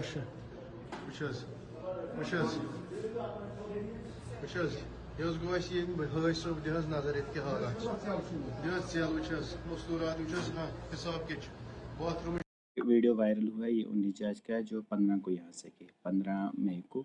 अभी ये मदीना मुनव्वरा में, अभी ये मक्का आए नहीं, तो डिस्टेंस फ्राम हरम यानी मक्का वो अभी बात नहीं है। ये मदीना में है, मदीना से इनका जो बिल्डिंग है वो गैर मरकज़िया में, मरकज़िया से बाहर है। हमारी पॉलिसी कहती है हज कमेटी के 20% हुज्जाज जो हैं वो मरकज़िया से बाहर होंगे। वीडियो में कहा गया 3 किलोमीटर दूर है, ये टोटल 1 किलोमीटर डिस्टेंस बनती है। वहीं पे हमारा जो ISPU का ऑफिस है वहीं पे है, उसके साथ वाली बिल्डिंग में ISPU का ऑफिस है। तो अगर ऐसी किसी को कंप्लेंट हो वो ISPU ऑफिस में करे या हमारे हम तक ये ऐसी कंप्लेंट पहुंचा दे। इस वीडियो को शेयर करने से बेहतर है वही कि आप जिसके जिसके हाथ में हो इसके कोई हाँ उनसे रब्ता करें। दूसरी बात, इसी वीडियो में आप देखें कहा गया है वाशरूम ठीक नहीं है। आप वीडियो में ही देख रहे हैं वाशरूम बिल्कुल साफ़ हैं, सब चीज़ें जो वाशरूम में चाहिए वो अवेलेबल है। बेड्स का कहा गया कि यहाँ सफाई करने के लिए कोई नहीं आया। वो एज़ पर पॉलिसी है कि 8 दिन मदीना में रहते हैं, मदीना में सफाई जो है हजी साहब को खुद अपना रूम खुद मेंटेन करना है। तो वाशरूम जो है वो शेयर्ड है, 2 रूम्स को या 1 रूम को ज़रूरी नहीं कि आपको अटैच वाशरूम होगा, ये शेयर भी हो सकता है एज़ पर पॉलिसी। और बात कही गई है कि हमें लिफ्ट का इशू है। आप वहाँ वीडियो में ही देख सकते हैं, वीडियो बिल्कुल लिफ्ट फंक्शनल है, हाजी साहब उसको यूज़ कर रहे हैं। और कहा गया है इलेक्ट्रिसिटी रूम्स में नहीं है। आप उसी वीडियो में देखें वो इलेक्ट्रिसिटी ऑन कर रहा है और इलेक्ट्रिसिटी ऑन हो रही है, हाजी साहब वहाँ आराम फरमा रहे हैं। अगर इलेक्ट्रिसिटी नहीं होती तो इस टेम्परेचर में हाजी साहब कहाँ आराम करते, वहाँ एसी के बगैर तो आराम नहीं कर सकते। तो वीडियो खुद ही अपने आप को कंट्रास्ट कर रही है कि जो चीज़ वो कह रहा है वो नहीं है बिल्कुल। जी, जो हमारी एज़ पर गाइडलाइंस जो हम कहते हैं कि हम ये फैसिलिटीज़ देंगे तो इंशाल्लाह वैसी फैसिलिटीज़ मिलेंगी। एक तो हाजी साहब को चाहिए कि पहले गाइडलाइंस पढ़ लें, उतना वैसा क्लेम ना करें जो गाइडलाइंस में ना हो। जैसे वाशरूम ही का कहें वाशरूम शेयर्ड है 10 मैंने भी हमारे पास भी कुछ वीडियोस आए और हमने उनको आला हुकामा तक पहुंचाया। और मैं सबको बताना चाहता हूं कि देखिए हज एक मुक़द्दस एक फरीज़ा है और इसमें कुछ सख्तियां भी है। अगर आप हज में देखोगे मुज़दलिफ़ा में आपको रात गुजारनी है ना, बिना साए के। तो ये कोई लक्जरी हम लोग, ये कोई मतलब रिक्रिएशनल एक्टिविटी के लिए हम लोग नहीं जाते हैं। इसमें छोटी सी दुश्वारियाँ होंगी, मान के चलो कभी लाइट चलेगी, उसका आप वीडियो बना के भेज रहे हो, ये अच्छी बात नहीं है। हज के लिए जो अगर किसी को लगता है कि भाई हज कमेटी ऑफ इंडिया से कम फैसिलिटीज़ मिल रही है, प्राइवेट में भी हमारा कोटा है, उसमें 10-10, 15-15 लाख रुपए हाजीज़ को लेते हैं और उनके लिए बहुत अच्छे से फैसिलिटीज़ होती है। जहाँ तक हज कमेटी की बात है, ये गरीब आवाम के लिए हज हमने रखा है, जिसमें हम लोग सबसे कम पैसे में हम लोग कैसे इनको एकोमोडेट करें उसके लिए हम लोग काम करते हैं। जहाँ तक इन वीडियोस की बात है, मैं मानता हूँ ये बिल्कुल मतलब ना नहीं करना चाहिए, ये हज के अगेंस्ट है। और दूसरा, अगर छोटी सी दुश्मन आज़मीन हज के मतलब कि जो सोशल मीडिया पर वायरल वीडियो था उस पर हमने जवाब लेने की कोशिश की थी और एजाज़ हुसैन बलहमी साहब याद दिला रहे हैं कि ये मुक़द्दस सफ़र है, ये सबको पता है, लेकिन शायद आप ही की कुछ गलतियों की वजह से इसको एक तिजारत का सफ़र बनाने की कोशिश हुई और फिर इस नसीहत के बजाय मुनासिब इंतज़ामात पर सवाल का जवाब मिलना चाहिए था, वो नहीं मिला, सवाल से दूर रहे। और दूसरी बात फिर ये कि आप सफ़र महमूद पर जाने वाले लोगों को क्या करना है, उन लोगों को इम्तिहान में जाने से पहले ही आपने इम्तिहान में डाला है। और ये थोड़ा सा ज़हूर गैर जिम्मेदाराना सा स्टेटमेंट लगता है कि आप एक बड़े अच्छे ओहदे पर बैठे हैं। और इसी तरीके से दूसरी तरफ CEO शुजात कुरैशी साहब बता रहे हैं कि इक़दामात या जो इंतज़ामात हैं हज कमेटी की जानिब से सब बोल रहे थे कि ये गरीबों के लिए सफ़र है, ये गरीबों के लिए नहीं है, ये हर एक मुसलमान के लिए है। और इस तरह के अल्फाज इस्तेमाल करना मेरे ख्याल से गैर संजीदा है। इसलिए कह रहा हूँ मैं, इर्रेस्पॉन्सिबल सा स्टेटमेंट है। यानी जो हमारे सवाल थे और जो वीडियो में सवाल पूछे गए थे उसका जवाब नहीं मिला, इसके बरक्स जो जवाब कुरैशी साहब का था वो ज़्यादा बेहतर था। वक्त एक छोटे से ब्रेक का है, ब्रेक के उस पार वापस लौटेंगे। प्रोग्राम सलाम जी के जारी रहेगा, मज़ीद ख़बरें आप तक पहुँचेंगी और बात ज़रा उन इलाकों की भी करेंगे जहाँ पर अब अगले कुछ दिनों के दौरान हिकमत अमली तरतीब दी जाएगी, बड़े इवेंट्स होने हैं और एक अहम तरीन इजलास जम्मू कश्मीर के अंदर होने जा रहा है। उस इजलास का एजेंडा क्या है, क्या वहाँ पर डिस्कस होगा, ये बात करेंगे। और ज़िला सांबा से जहाँ से एक बड़ी खबर आ रही है, हमारे नुमाइंदे हमारे साथ ज्वाइन करें। ब्रेक के उस पार आप हमारे साथ रहिएगा।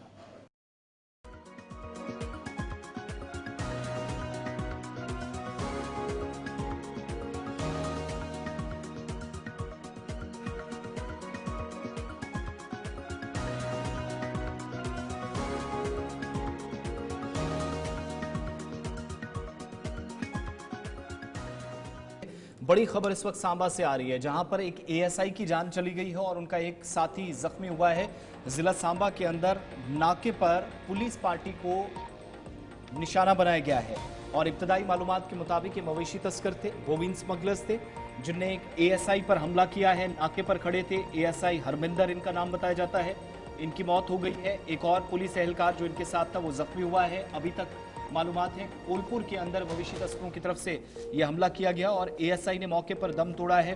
बाकी कुछ साथी इनके जख्मी हुए हैं। दूसरा पुलिस एहलकार जो अभी तक एक के जख्मी होने की कंफर्मेशन हुई है। ये पोस्ट है सांबा की कोलपुर और पंगडूर के बीच का ये इलाका है, जहां से शायद नाके से निकलने की कोशिश या नाका तोड़ने की कोशिश हुई इन लोगों की तरफ से, जिसके बाद पुलिस ने अपना काम शुरू किया, कार्रवाई की। लेकिन जवाबी कार्रवाई के दौरान पुलिस को हमले से गुजरना पड़ा और एएसआई की मौत की तस्दीक की जा रही है जिला सांबा के अंदर। और आप देखेंगे सांबा कठुआ के अंदर ये जो बोवीन स्मगलिंग वाले केसेस हैं, इस तरह के मामलात हैं, ये अक्सर सामने आए हैं। और जब जब पुलिस ने कार्रवाइयाँ की हैं तो पुलिस को आमना सामना भी रहा है, कई बार मज़ाहमत का सामना करना पड़ा है। और ये जो सारी सूरत हाल है उसने एक बार फिर से बहुत सवालात खड़े कर दिए उन इलाकों के अंदर, ख़ास तौर से जो पहले ही आप ये मानकर चलिएगा कि ऑलरेडी जो बॉर्डर बेल्ट है, सिक्योरिटी के पर्सपेक्टिव से काफ़ी हसास और इम्पॉर्टेंट इलाके हैं। इन इलाकों के अंदर इस तरह के अफसोसनाक वाक़यात को अंजाम देने वाले लोगों पर नज़र रखना शायद और भी बड़ा चैलेंज हो गया। पुलिस अपना काम तो कर रही है, लेकिन इस दरमियान उन्हीं पर वापस हमला हुआ है और पुलिस एहलकार की जान चली गई है। ऋषि खजूरिया हमारे साथ फोन लाइन पे इस वक्त ज्वाइन किया। ऋषि, क्या ये पूरा इंसिडेंट है और एएसआई की मौत और उनके कुछ साथियों के जख्मी होने की कंफर्मेशन हो रही है अभी तक? आपके पास क्या तफसीलात हैं? ऋषि आवाज आ रही है? हेलो जी ऋषि, आप मुझे सुन पा रहे हैं?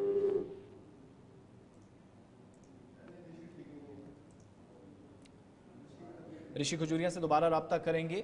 बोवीन स्मगलर्स या ये जो मवेशी तस्करी हैं, तस्करी का काम करने वाले लोग हैं, इस तरह के ग्रुप्स आपने देखे होंगे उधमपुर, जम्मू, सांबा, कठुआ, हीरानगर और जो इंटरनेशनल बॉर्डर के पास वाले इलाके हैं, उन इलाकों के अंदर हमने कई मरतबा देखे हैं ये ग्रुप सबसे ज़्यादा एक्टिव रहते हैं। और पुलिस को, जैसे मैंने शुरुआत में कहा, काफ़ी मज़ाहमत का सामना इंटरनेशनल बॉर्डर या उन एरियाज़ के अंदर पर्टिकुलरली करना पड़ा है जहां पर पहले से ही सिक्योरिटी के हवाले से कई तरह के खदशात थे। और इस तरीके से पुलिस पर, पुलिस पार्टी पर नाके के ऊपर हमला होना, नाके के ऊपर टारगेट करना, ये इंतहाई तशवीशनाक है। ऋषि, अगर आप तक आवाज़ पहुंच रही है तो बताइएगा क्या डिटेल्स हैं इस अनफॉर्चुनेट इंसिडेंट के हवाले से? देखिए, बिल्कुल आपको बता दें कि ये लगभग तड़के सुबह सवेरे का ये पूरा मामला है जो सामने आया है, जो कि ये बॉर्डर पोस्ट है हमारी तकवाल पुलिस चौकी के आधीन ये पोस्ट आती है। यहीं पर बताया जा रहा है कि कुछ अननोन लोग आते हैं, अननोन व्हीकल थी जो कि हिट कर दिया नाका पॉइंट के ऊपर जो हमारे वहां पर पुलिस कर्मी तैनात है, जिसमें एएसआई और तमाम जो बाकी जो पुलिस के कर्मचारी वहां पर ड्यूटी दे रहे थे। तो देर रात शायद ये कोई बोवाइन स्मगलिंग की जो कोशिश है वो की जा रही थी, जिसके बाद अलर्ट जो पुलिस की वहां पर टीम मौजूद थी तो उनके ऊपर ही गाड़ी चला दी जाती है। पहले बैरिकेड के साथ गाड़ी हिट की जाती है, उसके बाद वहां पर एएसआई जो मौजूद थे उनकी बताया जा रहा है कि ऑन स्पॉट डेथ हो जाती है, जिसमें एक पुलिसकर्मी जो वो काफी क्रिटिकल इंजर्ड है और जो क्रिटिकल इंजर्ड पुलिसकर्मी उसे एम्स में उपचाराधीन किया गया है।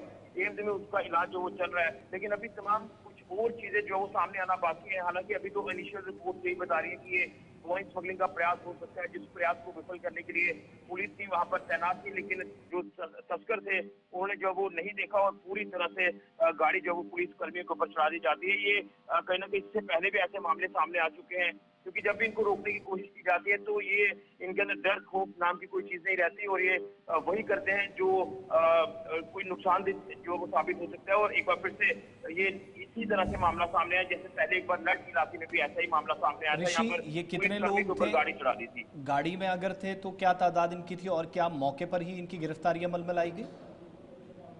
देखिए, अभी फिलहाल गिरफ्तार इसमें कोई भी नहीं हुआ है। पुलिस तफ्तीश जो वो लगातार कर रही है। देखिए, गाड़ी हिट करने के बाद एक गाड़ी वहां से लेकर फरार हो चुके हैं। अब गाड़ी में कितने लोग थे ये भी अभी इन्वेस्टिगेशन का पार्ट है, इसमें भी पुलिस जो वो काम शुरू कर चुकी है। लेकिन अब देखना है कि कुछ ही देर में कुछ और चीजें जो वो स्पष्ट हो जाएंगी। उम्मीद यही करेंगे कि एसएसपी सांबा जो है वो पूरी डिटेल जो वो मीडिया में भी ब्रीफ जरूर करेंगे। लेकिन अब मेन प्रायोरिटी यही रहेगी कि इन तमाम जो लोगों की बात करें, जो तस्कर कह सकते हैं आप, जो गाड़ी लेकर आए और यहाँ से वो इस वारदात को अंजाम देकर गए, सबसे पहले इनको गिरफ्तार करना है, कहीं वो आगे निकल ना जाए। ये प्रयास जो पुलिस का रहेगा। लेकिन अभी फिलहाल जो मौका वारदात की बात करें तो वहाँ पर काफी ज्यादा आप कह सकते हैं कि वहाँ पर लोग इकट्ठा हो चुके हैं, पुलिस कर्मी। और ऋषि, ये जो असिस्टेंट सब इंस्पेक्टर है जिनकी मौत हुई है, कुछ साथी इनके जो आप बता रहे हैं इंजर्ड हुए हैं, हमला किस हथियार से हुआ? कोई पथराव वगैरह हुआ, कोई तेज धार हथियार इस्तेमाल किया गया है या कोई गोली कांड है? इसकी कंफर्मेशन लोकल पुलिस अथॉरिटीज कर रही हैं। देखिए अभी तक ना ही गोलीकांड को लेकर चीजें सामने आई है, ना ही कोई पथराव को लेकर चीजें सामने आई है। बस ये अपडेट भी सामने आ रही है कि जब एक गाड़ी, मुझे लग रहा है कि पुलिस को इन्फॉर्मेशन थी और इन्फॉर्मेशन थी कि यहाँ से कोई स्मगलिंग का प्रयास किया जा रहा है, तो उसके बाद अलर्ट वहां पर पुलिस के जो कर्मचारी हैं, जिसमें एएसआई भी खुद मौजूद थे, वो नाका पॉइंट पर जो अलर्ट हो जाते हैं और जैसे ही वो गाड़ी आती है, वो इतनी तेज रफ्तार से गाड़ी आती है कि बैरिकेड को जोरदार टक्कर मारने के बाद वहां पर तैनात जो पुलिसकर्मी थे वो इसकी चपेट में आते हैं, जिसके बाद मौके वारदात पर जो है एएसआई की मौत हो जाती है और इसमें एक पुलिसकर्मी इंजर्ड बताए जा रहे हैं। अभी इनिशियल रिपोर्ट तो यही है, लेकिन अभी पथराव को लेकर या कोई गोलीकांड को लेकर चीजें जो सामने नहीं आई है। अभी इन्वेस्टिगेशन में क्या कुछ चीजें सामने आती है, कुछ ही देर में क्या कुछ चीजें और क्लियर हो पाती है, ये मौके पर जाकर हम भी पूरा अपडेट जो वो लेने की कोशिश करेंगे। देने के लिए सांबा के कोलपुर पोस्ट के करीबी हिस्से में यह अफसोसनाक वाकया पेश आया है। असिस्टेंट सब इंस्पेक्टर की जान चली गई है, उनके साथी जख्मी हुए हैं और इस सिलसिले में मवेशी तस्करों के इस नेटवर्क का पर्दाफाश करने के लिए भी इकदाम तेज कर दिए गए हैं। कार्रवाई का सिलसिला शुरू हुआ है, लेकिन आप याद रखिएगा कि वही इलाका है जहां पर इससे पहले भी इस तरह के मामला पेश आए, लेकिन डायरेक्टली पुलिस पार्टी पर हमला हुआ हो या गाड़ी से हिट किया गया हो, तेजधार हथियार से हमला हुआ हो या फिर उनको मारकर भागने की कोशिश हुई हो, इस तरह के इंसिडेंट्स पहले बड़े कम हुए थे। ये ज़रूर था कि तस्करी बहुत ज़्यादा इन इलाकों में उरूज पर भी थी, हुई है। आज भी इसी तरह का केस, मजीद केस में तहकीकात का थोड़ा अमल आगे जाएगा तो तफसीलात सामने आएंगे। आगे बढ़ेंगे, बात अब जम्मू कश्मीर के वज़ीर आला उमर अब्दुल्ला की, जो एक आला सतही इजलास की सदारत करने जा रहे हैं और 2 दिन के बाद ये इजलास वादी कश्मीर के अंदर होगा। इब्तदाई मालूमात के मुताबिक ये हाई लेवल मीटिंग जो कि 28 मई 2025 को गुलमर्ग के अंदर रखी गई है। चीफ मिनिस्टर की तरफ से इस मीटिंग में दोपहर 12 बजे का वक्त तय किया गया है। तमाम महकमों के अफसरान और यहाँ तक कि जो डिप्टी चीफ मिनिस्टर्स हैं, तमाम मिनिस्टर्स हैं और टॉप लेवल की जो ऑफिशियल्स हैं, मुख्तलिफ शोबों को रिप्रेजेंट करने वाले, वो इसका हिस्सा होंगे। और ख़बर यह भी है कि वज़ीर आला के Musheer Nasir Aslam Wani, chief secretary Jammu Kashmir AK Jullu, इसके अलावा तमाम इंतजामी सेक्रेटरीज, सूबाई कमिश्नर कश्मीर और inspector general of police Kashmir इस इजलास का हिस्सा होंगे। Director floriculture parks garden Kashmir, director sericulture Jammu Kashmir, director social welfare Kashmir, ये इस इजलास का हिस्सा होंगे। Managing director Jammu Kashmir power development corporation limited, deputy commissioner Baramulla होंगे। Managing director J&K tourism development corporation होंगे। इसके अलावा director information J&K, DIG north Kashmir range, director tourism Kashmir, senior superintendent of police Baramulla, managing director KPDCL, director food और इसके अलावा civil supplies consumer affairs, चूँकि मैंने शुरुआत में कहा वुज़रा भी शामिल होंगे। Director estates Kashmir, school education महकमा के जो नाजिम हैं वो, हैंडलूम हैंडीक्राफ्ट डिपार्टमेंट के जो जिम्मेदारान हैं, टॉप ऑफिशियल्स हैं, इस इजलास का हिस्सा बनेंगे। इशफाक डार के पास चलते हैं, गुलमर्ग हमारे साथ, गुलमर्ग से हमें ज्वाइन किया। इशफाक, क्या तैयारियाँ इस इजलास के हवाले से और डिस्कस क्या होना है? जो जिस हिसाब से जिन अफसरान को 12 बजे के करीब वेडनेसडे के आसपास बुलाया गया, उससे ये लग रहा है कि अमरनाथ यात्रा भी अपनी जगह, लेकिन बाकी कामकाज जो शायद प्रायोरिटी पर हो सकता है इस इजलास में डिस्कस हो। क्या इब्तदाई मालूमात इस इजलास से पहले आपके पास है? जी बिल्कुल आसिफ जी, जैसे बात करेंगे उमर अब्दुल्ला वाली सरकार जब से वजूद में आ गई और पहली बार जो है ये सयाहती मुकाम गुलमर्ग को मुंतखब किया गया, एक हाई लेवल जो है मीटिंग यहाँ पर तलब की गई, जिसमें पुलिस और सिविल इंतजाम के टॉप लेवल ऑफिसर जो है इस मीटिंग में शिरकत करने जा रहे हैं। और हमने ये भी सुना है कि इस गुलमर्ग में अगर गुलमर्ग की बात करेंगे, अगर यहाँ पर सयाहती मुकाम गुलमर्ग को यहाँ पर विंटर कैपिटल का दर्जा दिया गया है और साल 2024 में यहाँ पर वज़ीर आज़म ने ऐलान किया कि गुलमर्ग को विंटर कैपिटल दर्जा दिया गया। उस हवाले से भी यहाँ पर एक मास्टर प्लान जो है उस पर डिस्कस किया जाएगा, ताकि गुलमर्ग सयाहती मुकाम गुलमर्ग को यहाँ पर बेहतर बनाया जा सके, उसमें तमाम तरक्की हो। वही ये भी कहा जा रहा है कि इस मीटिंग में जो यहाँ पर सरकारी अफसरान जो है वो जो मुद्दों किए गए हैं और या मिनिस्टर जो यहाँ पर मुद्दों किए गए, कुछ बड़ी मीटिंग जो यहाँ पर मुनक्कद होने वाली, इसमें बड़े फैसले जो है वो लिए जाएंगे। और ये भी देखा गया कि पहली बार सयाहती मुकाम गुलमर्ग में इस तरह की मीटिंग मुनक्कद हुई और शायद हमारे नाज़रीन को मालूम ही होगा कि साबिका वज़ीर आला जो है जो डॉक्टर फारूक अब्दुल्ला है वो भी कल से ही इस इलाके में मौजूद हैं, क्योंकि उनका रिहाइशगाह यहाँ पर है, वो यहाँ पर मौजूद है। और आने वाले दिनों में, क्योंकि 28 तारीख को अब ये मीटिंग शेड्यूल तो इशफाक ये माने चूंकि गुलमर्ग में ये मीटिंग हो रही है और इस वक्त हम देख रहे हैं जिस तरह से पहलगाम हमले के बाद जम्मू कश्मीर के सयाहत अब दम तोड़ चुकी है, तो गुलमर्ग में ये मीटिंग होना क्या इस तरफ इशारा है कि इसमें जो मरकजी मुद्दा है वो सयाहत होगा, सयाहत पर बात होगी? बिल्कुल। देखिए, अगर हम जोर बात करेंगे क्योंकि इस वक्त बड़ा चैलेंज एक बन गया है। जो भी अलर्ट लोग जो सयाहत से वाबस्ता है, चाहे वो पौनी वाले की बात करेंगे, स्लेज वाले की, होटल इंडस्ट्री की बात करेंगे या टूर एंड ट्रैवल्स की बात करेंगे। अब जबकि पहलगाम की घटना घटी है उसके बाद में यहाँ पर मकामी लोगों ने अब एक मुहिम भी चलाई है सयाहों को बुलाने के लिए, लेकिन सयाह जो है कश्मीर का उस तरीके से रुख नहीं कर रहे हैं। उस हवाले से उम्मीदें हैं कि सयाहत को फरोग देने के लिए अमरनाथ यात्रा को खुश असलूबी के साथ यहाँ पर अंजाम देने के हवाले से यहाँ पर अफसरान को भी हिदायत दी जाएगी और इस गुलमर्ग में यहाँ पर मजीद बेहतरी के लिए काम भी किया जाएगा। और यही उम्मीदें हैं कि अब इस मीटिंग में यही तय होगा कि अमरनाथ यात्रा और यहाँ पर सयाहत को दोबारा से हरी झंडी दिखाई जाएगी, ताकि यहाँ के लोगों के जो मसाइल और मसले हैं वो भी हल हो सके। और तामीर तरक्की जो जम्मू कश्मीर में एक बड़ा चैलेंज बन गया है, और ये भी लोग कह रहे हैं कि सरकार मौजूद में आ गई है लेकिन उसका काम नहीं हो रहा है। इशफाक, बहुत शुक्रिया डिटेल्स देने के लिए। यही वजह है कि तमाम महकमों के साथ फ्लोरिकल्चर पार्क्स कश्मीर के जो जिम्मेदारान हैं, director floriculture parks and gardens हैं, वो इस इजलास का हिस्सा रहेंगे। J&K केबल कार कॉरपोरेशन, कोशिश ये है कि मज़ीद सहूलियात और वो जो एतमाद बहाल करने वाली बात है उसमें कलीदी किरदार अदा किया जाए कंसर्न अथॉरिटीज़ की तरफ से और सयाह वापस वादी कश्मीर लौटें, इसकी भी एक कोशिश है। 22 अप्रैल के बाद बाइसरन वादी में होने वाले अफसोसनाक वाक़े के बाद जो कुछ हमने देखा है उससे ये पूरा शोबा बुरी तरह मुतासिर हुआ है। इस शोबे में किस हिसाब से 1990 के बाद कमी आई है सयाहों की और नुकसान कितना ज़्यादा हुआ, इस पर थोड़ी देर में हम इमरान नाइक को भी हमें ज्वाइन करेंगे, बात उस पर होगी। लेकिन बात चूँकि ऑपरेशन सिंदूर के आसपास की हो रही है, तो पहलगाम हमले के बाद जो कार्रवाइयाँ हुई सरहद पार, अब इस पर ब्रीफ करने के लिए भारत की जो एक वाज़ेह पॉलिसी है ज़ीरो टॉलरेंस टूवर्ड्स टेररिज्म या दहशतगर्दी के ख़िलाफ़, उस पर 33 मुख्तलिफ ममालिक में डेलीगेशंस जा रहे हैं। कई लोग वापस आ गए हैं, कई ममालिक में अभी भी दौरे हो रहे हैं और बहरीन के अंदर, सऊदी अरब और कुवैत या कतर के अंदर जो भी लीडर्स जाएंगे, इनमें असदुद्दीन ओवैसी, जम्मू कश्मीर के साबिक वज़ीर आला गुलाम नबी आज़ाद, ऑल इंडिया मजलिस इत्तेहादुल मुस्लिमीन के सरबराह असदुद्दीन ओवैसी, और इस डेलीगेशन को लीड कर रहे हैं भारतीय जनता पार्टी के MP बैजंत पांडा, जिन्होंने बहरीन के अंदर गैर मुल्की शख्सियात से मुलाकात की है और एक मजहबी एतबार से ये दिखाने और समझाने की कोशिश हुई कि दहशतगर्दी क्यों एक मुआशरे, एक समाज, एक कौम, एक मुल्क के ख़िलाफ़ है, क्या नुकसानात इसके हैं। दूसरी तरफ भारत की पॉलिसी ख़ास तौर से, और फिर जम्मू कश्मीर के साबिक वज़ीर आला गुलाम नबी आज़ाद की जानिब से अपना दौर याद कराते हुए कहा गया कि जम्मू कश्मीर समेत मुल्क के मुख्तलिफ हिस्सों में जो भी कार्रवाइयाँ दहशतगर्द ग्रुपों की तरफ से या कलदम तंजीमों की जानिब से अंजाम दी गई हैं, इसमें बराह रास्त ISI, पाकिस्तान की खुफिया एजेंसी और पाकिस्तानी फ़ौज मुलव्विस हैं। और गुलाम नबी आज़ाद के मुताबिक जब वो वज़ीर आला थे तो इसके शवाहिद भी बाज़ाब्ता उनको मिले। उन्हें यहाँ तक कहा कि उनके दौर में कई एक जगहों पर ये जो दहशतगर्दों के कमांडर्स थे, area commander, zonal commander, district commanders, जिनको ख़त्म किया गया, लेकिन 1 महीने के अंदर दोबारा से पाकिस्तानी फ़ौज और ISI ने अपने पूरे नेटवर्क को मजबूत करके दोबारा दहशतगर्दी की तरफ और जम्मू कश्मीर को खून खराबे की तरफ धकेल दिया। बहरीन के अंदर वो खिताब कर रहे थे, उनके खिताब की चंद बातें आप तक पहुंचेंगी। असदुद्दीन ओवैसी ने भी अपनी बात रखी, दीगर लीडरान ने भी, और खुलकर उस ऑपरेशन सिंदूर पर हिमायत हासिल करने की कोशिश की गई जो 7 मई के बाद चला। सरहद पार कार्रवाइयाँ हुई और इस कार्रवाई के बाद इसको जस्टिफाई करने की जो कोशिशें पूरी दुनिया के अंदर हुई हैं, उस डेलीगेशन का एक हिस्सा जो बहरीन के अंदर मौजूद है आज सऊदी अरब के लिए रवाना होगा।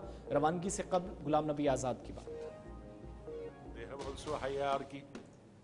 I remember when I was chief minister, at one point of time I almost eliminated the district and provincial commanders.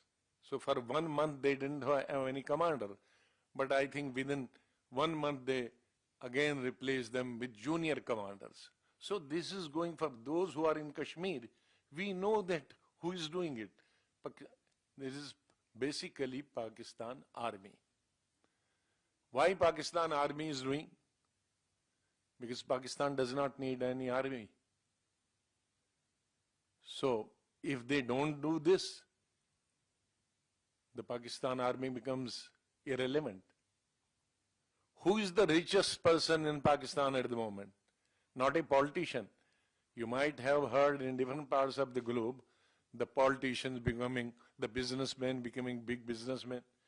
Some politician, corrupt politician, in different parts of the globe become very rich. But I haven't heard in any part of the world security people, the army people becoming rich. But I don't think even a single Indian the big Indian force, army, any single army general has a house in London. But I think there's hardly a single general of Pakistan who does not have a house in London or elsewhere in the world. So this is, which is why they are doing all these activities, and Pakistani leadership, unfortunately, with all due regards for them, they have been puppet in the hands of the army. That is the fact.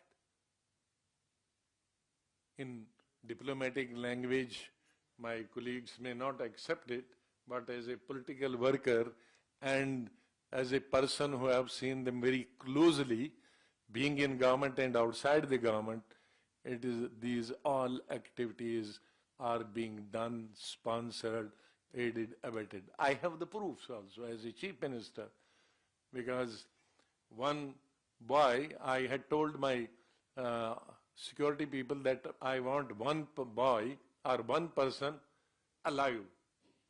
While you are shooting each other, even if he is not shooting either, if you are able to catch him alive, I would like to know what does he say. And he was an orphan boy. And he was trained and sent to Kashmir. And for each act that boy was given money. So we know.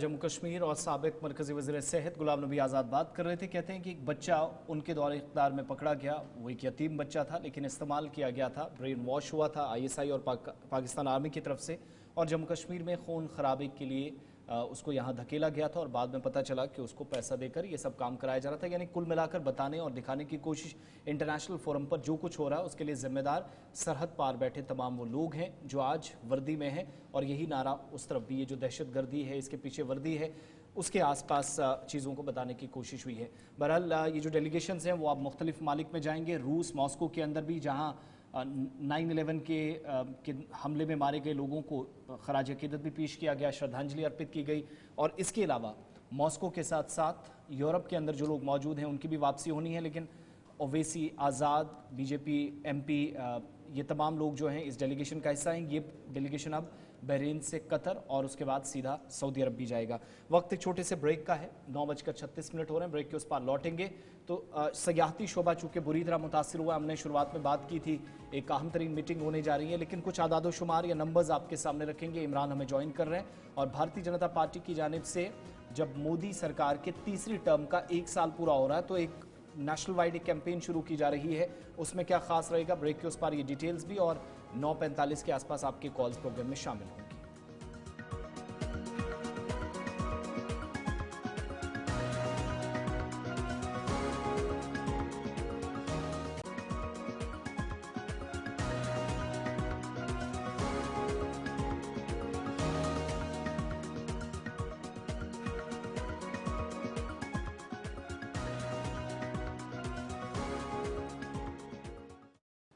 Break के बाद आपका खैर मकदम है। Programme सलाम JK देख रहे हैं आप। 9:38 होना चाहते हैं। आखिरी पड़ाव पर हम आ गए हैं। यहाँ से खबरों को देंगे रफ्तार, और फटाफट से कुछ अहम और बड़ी खबरें हैं एक एक करके आपके सामने रखेंगे। बात भारतीय जनता पार्टी की करेंगे, क्योंकि मोदी 3.0 यानी तीसरे टर्म का पहला साल मुकम्मल होने जा रहा है, और इस वाले से भारतीय जनता पार्टी की तरफ से मुल्क गिर तैयारियां जारी है, क्योंकि 1 साल के मुकम्मल होने पर मुल्क भर में रैलियां निकाली जाएंगी, जल्द से मुनक्कद होंगे, पद यात्रा होंगे, और इस वाले से अब जो तैयारियां है वो लगभग शुरू हो चुकी है।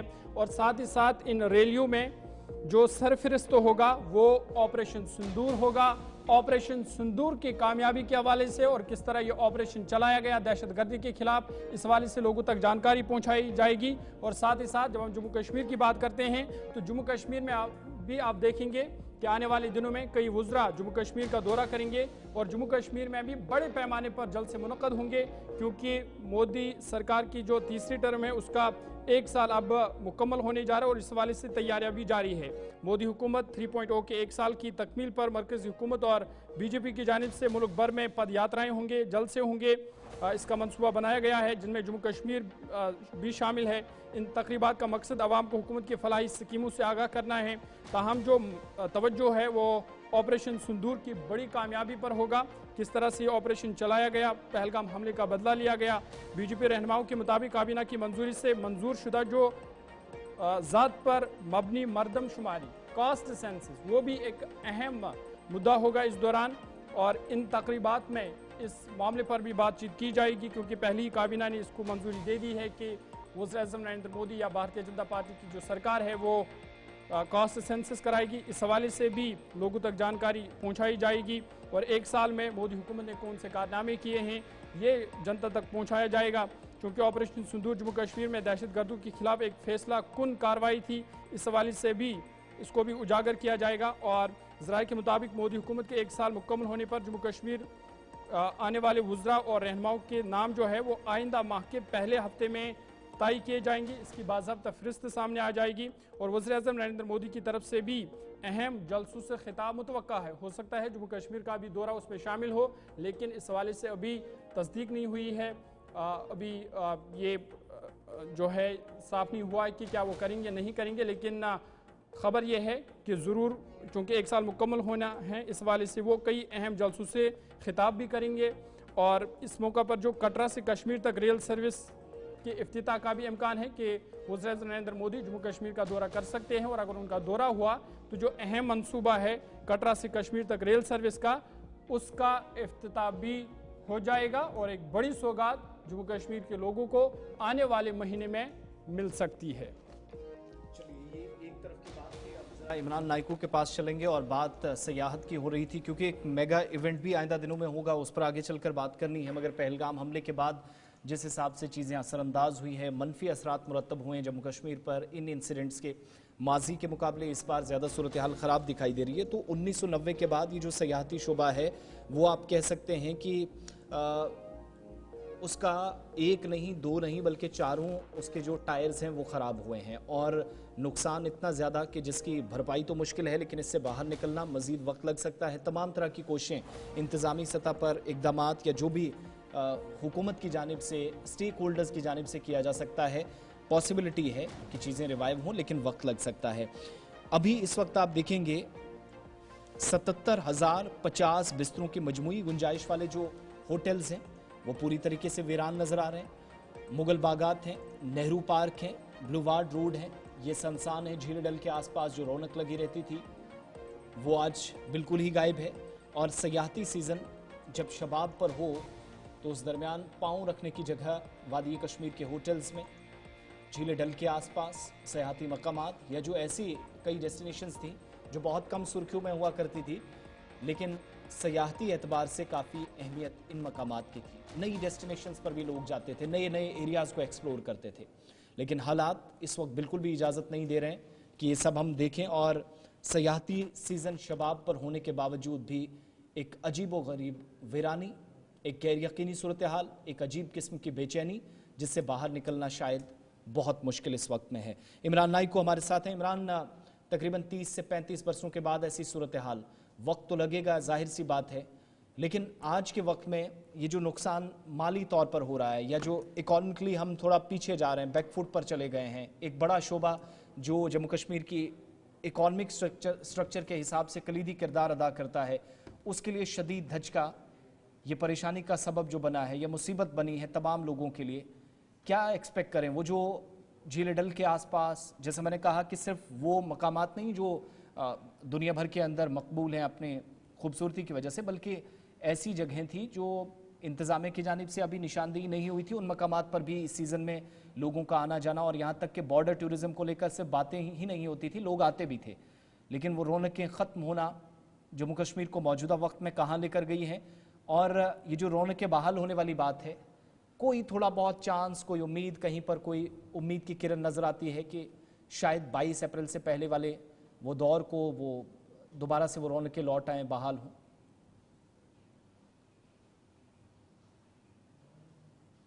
से पहली बात यह कि हमें ये चीज़ देखने को मिलती है कि जितने भी सेक्टर्स हैं जम्मू कश्मीर में, स्पेशली जब हम कश्मीर वैली की बात करते हैं, वो मुतासिर हुए हैं। आप टूरिज्म सेक्टर की बात करें, आप इंडस्ट्री सेक्टर की बात करें, आप एग्रीकल्चर, हॉर्टिकल्चर, बिजनेस सेक्टर की बात करते हैं, हर एक सेक्टर जो है, हर एक शोबा जो है इससे मुतासिर हुआ है। क्योंकि ये जो वाकया पेश आया, ये पहलगाम के अंदर पेश आया और इसमें जो लोग विक्टिम बने, जो लोग इससे मुतासिर हुए, वो टूरिस्ट थे और इसलिए इसका जो ज़्यादा इम्पैक्ट हमें देखने को मिल रहा है वो हमें टूरिस्ट इंडस्ट्री ही देखने को मिलती है। अदरवाइज अगर आप बाकी सेक्टर्स को देखेंगे वो भी बहुत मुतासिर हुए हैं, जो हमें फिगर्स भी बता रहे हैं और जो हम प्रैक्टिकली ऑन ग्राउंड देख रहे हैं। इसकी एक मिसाल ये है कि अगर आप इस वक्त भी मुख्तलिफ बाजारों में जाएंगे जिनमें चहल पहल हुआ करती थी, वो आज बाजार जो है श्रीनगर के अंदर हो, वादी के बाकी इलाकों के अंदर हो, लोग तो नजर आ रहे हैं लेकिन खरीदार नजर नहीं आ रहे हैं। एक खौफ, खामोशी की फिजा अभी भी कायम है। लेकिन जहां तक टूरिज्म सेक्टर का ताल्लुक है, जिसे 2019 के बाद मरकजी सरकार ने भी और जम्मू कश्मीर की सरकार ने भी एक फ्लैश पॉइंट बनाए और जम्मू कश्मीर को टूरिज्म के नुक्ता नज़र और टूरिज्म के प्रिज्म से देखा गया। नो डाउट कि जब हम फिगर्स पे नजर दौड़ाते हैं, 2022 में तकरीबन 23,000 से ज्यादा टूरिस्ट ने कश्मीर वैली का विजिट किया।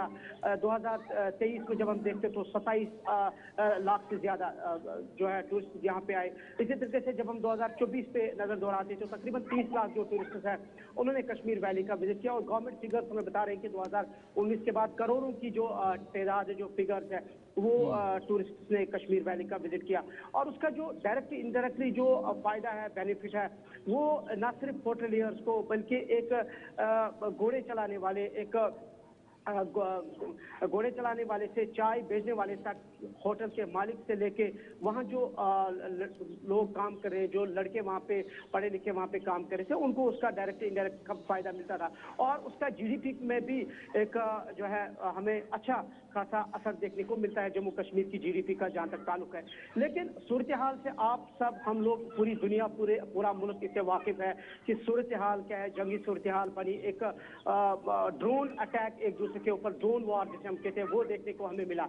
लेकिन एक महीना और तकरीबन 3 से 4 दिन हुए हैं, लेकिन जो हम देख रहे हैं कि सरकार की सतह पर मुल्क में जो एक मैसेज बिल्डअप करनी चाहिए, एक पॉजिटिव, सो दैट कि जो अभी खौफ, खामोशी है, वो अभी तक नजर नहीं आ रही। इवन कि 2 दिन कबल हमने एक स्टोरी भी की थी, इवन कि ऑफ द रिकॉर्ड जो कुछ होटल के मालिकान है या जो टूर एंड ट्रैवल एजेंट्स हैं, उनका ये कहना है कि हमने सरकार से रिक्वेस्ट की थी कि हम एक कैंपेन चलाएंगे मुल्क की सतह पर, सो दैट हम दोबारा से टूरिस्ट्स को रागिब करने की कोशिश करें कि वो कश्मीर वैली दोबारा से आए।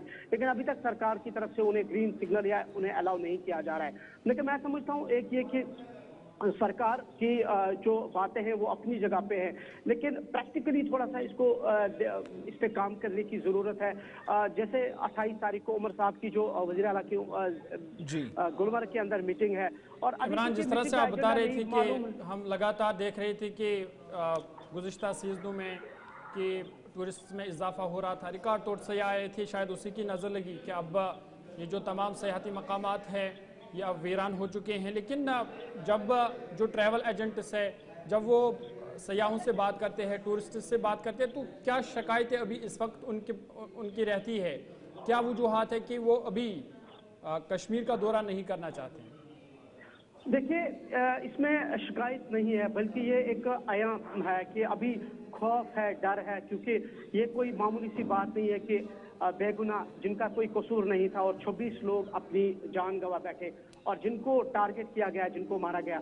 और जाहिर सी बात है, और वो भी ऐसी स्पॉट पर, टूरिस्ट डेस्टिनेशंस पे जो एक अमन की जगह मानी जाती है, जहां लोग रिक्रिएशन एक्टिविटी के लिए जाते हैं। और इसलिए अभी टूरिस्ट के अंदर सयाह बहुत सारे ऐसे सयाह है जो अभी खौफ और डर महसूस करें। और इसीलिए मैंने कहा कि सरकार को भी और जितने भी इस टूरिज्म इंडस्ट्री के साथ लोग वाबस्ता हैं, जितने भी स्टेक होल्डर हैं, एक पॉजिटिव मैसेज डेवलप करने की, क्रिएट करने की जरूरत है, सो दैट जो अभी एक नेगेटिविटी है या एक डर सा महसूस है, उसको दूर करने की जरूरत है। मैं समझता हूँ कि सरकार को भी और उन लोगों को जो इस सेक्टर के साथ वाबस्ता है, ऑन बोर्ड लेने की जरूरत है। दूसरा ये कि इस इंडस्ट्री का एक और सेटबैक ये भी है कि जो हमारे पास रिपोर्ट्स है कि 1 लाख से ज्यादा वो नौजवान जो अलग अलग कोई गेस्ट हाउस में काम करता है, होम स्टेज में, होटल्स में, जिनकी जॉब थी, लेकिन जो रिसेंट सर्कमस्टेंसेस के बाद अभी चूंकि होटल्स वगैरह सब खाली हैं, टूरिस्ट यहाँ नहीं आ रहे, तो वो जॉबलेस हुए हैं, उन्हें निकाल दिया गया है। और सरकार को उनकी रिहेबिलिटेशन, और ये भी एक बहुत ही कंसर्न इशू है, इसको भी सरकार को देखने की जरूरत है। जैसे मैं अभी कहने वाला था कि 28 तारीख को वज़ीर आला उमर अब्दुल्ला की गुलमर्ग के अंदर एक हाई लेवल मीटिंग है, तकरीबन 23 अलग अलग जो डिपार्टमेंट्स हैं और कैबिनेट मिनिस्टर्स हैं, डिपार्टमेंट्स के सरबराह उस मीटिंग में शिरकत कर रहे हैं। लेकिन एजेंडा ऑफ द मीटिंग अभी सामने नहीं आ रहा है, लेकिन अभी हम भी कंफ्यूज है और हमारी जहन समझ से बाहर है ये मीटिंग की नवीयत की क्या अहमियत रखती है, इस मीटिंग की सिग्निफिकेंस क्या है, गुलमर्ग में जाके इस तरह की मीटिंग करना। ठीक है, अगर इस मीटिंग का एजेंडा ये है कि सब डिपार्टमेंट्स को गियर अप करना है और मुल्क की सतह पर एक कैंपेन करनी है और सेंटर को भी उसमें जो है यहाँ की लोकल गवर्नमेंट का या इलेक्टेड गवर्नमेंट का सपोर्ट करना है, सो दैट ये भी अभी जो ये खामोशी है और ये जो नेगेटिविटी है, जो अभी डर का माहौल है टूरिस्ट के अंदर जहनों में भरा हुआ है, जाहिर सी बात है होना भी चाहिए था, लेकिन उसको निकालने की जरूरत है। जिस तरह से गवर्नमेंट ऑफ इंडिया ने अपने डेलीगेशंस को फॉरेन या अब्रॉड भेजा है और दुनिया को एक पैगाम देने की कोशिश की जा रही है कि इंडिया टेररिज्म के खिलाफ है और टेररिज्म के साथ कोई कंप्रोमाइज नहीं। मैं समझता हूँ यही एक आइडिया होना चाहिए जम्मू कश्मीर गवर्नमेंट का कि सब स्टेक होल्डर्स को ऑन बोर्ड लेने की जरूरत है, सो दैट मुल्क की सतह पर जो टूरिस्ट है, ए क्लास, बी क्लास, सी क्लास, जो भी कैटेगराइजेशन दोबारा काम मामूल के मुताबिक हो। बहुत शुक्रिया। इमरान नाइकू श्रीनगर से हमारे साथ थे।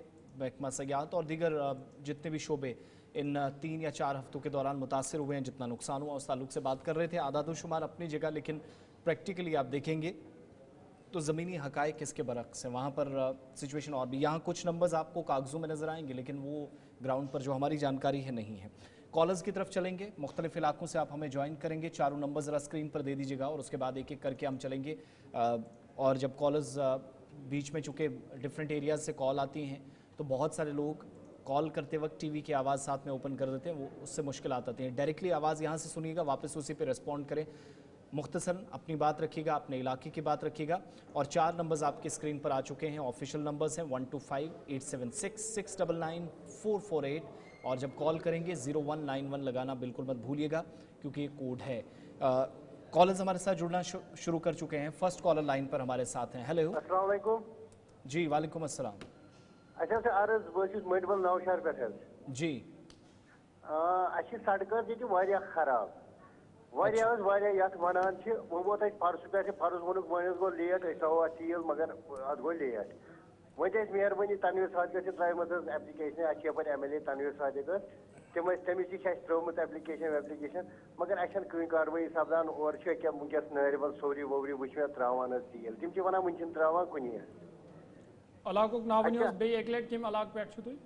मडबल नौशहर मडबल नौशहर। बहुत शुक्रिया, इनकी बात कंसर्न MLA तक भी पहुंच गई, खुद ही नाम आपने ले लिया। बहुत शुक्रिया। इस प्रोग्राम के जरिए नेशनल कॉन्फ्रेंस के जिम्मेदारान, हुकूमत में बैठे लोग, आपके कंसर्न जो मेंबर असेंबली हैं वो भी आपकी बात सुन रहे होंगे। Thank you so much. Next collar. Hello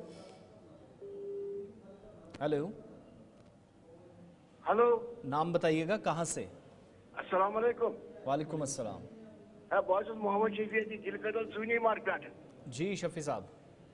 हजरत अस वो शरियत वन यह BSNL ये डिफंग गोमुत मे वो शरियत पत वन बसन कमिस जनरल मैनेजर CGM नेट चलान पे वरियस पे गोरमुत सह प्रियान पोस्ट अच्छा तथा पोस निमत वरियस पे नेटी चलान जी वो लकन है टावर वावर मगर सह डिफंग।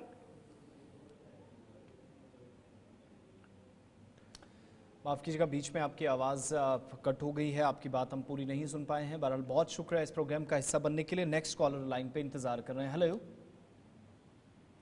हेलो, अस्सलाम वालेकुम। वालेकुम अस्सलाम। नाम बताएं, कहाँ से?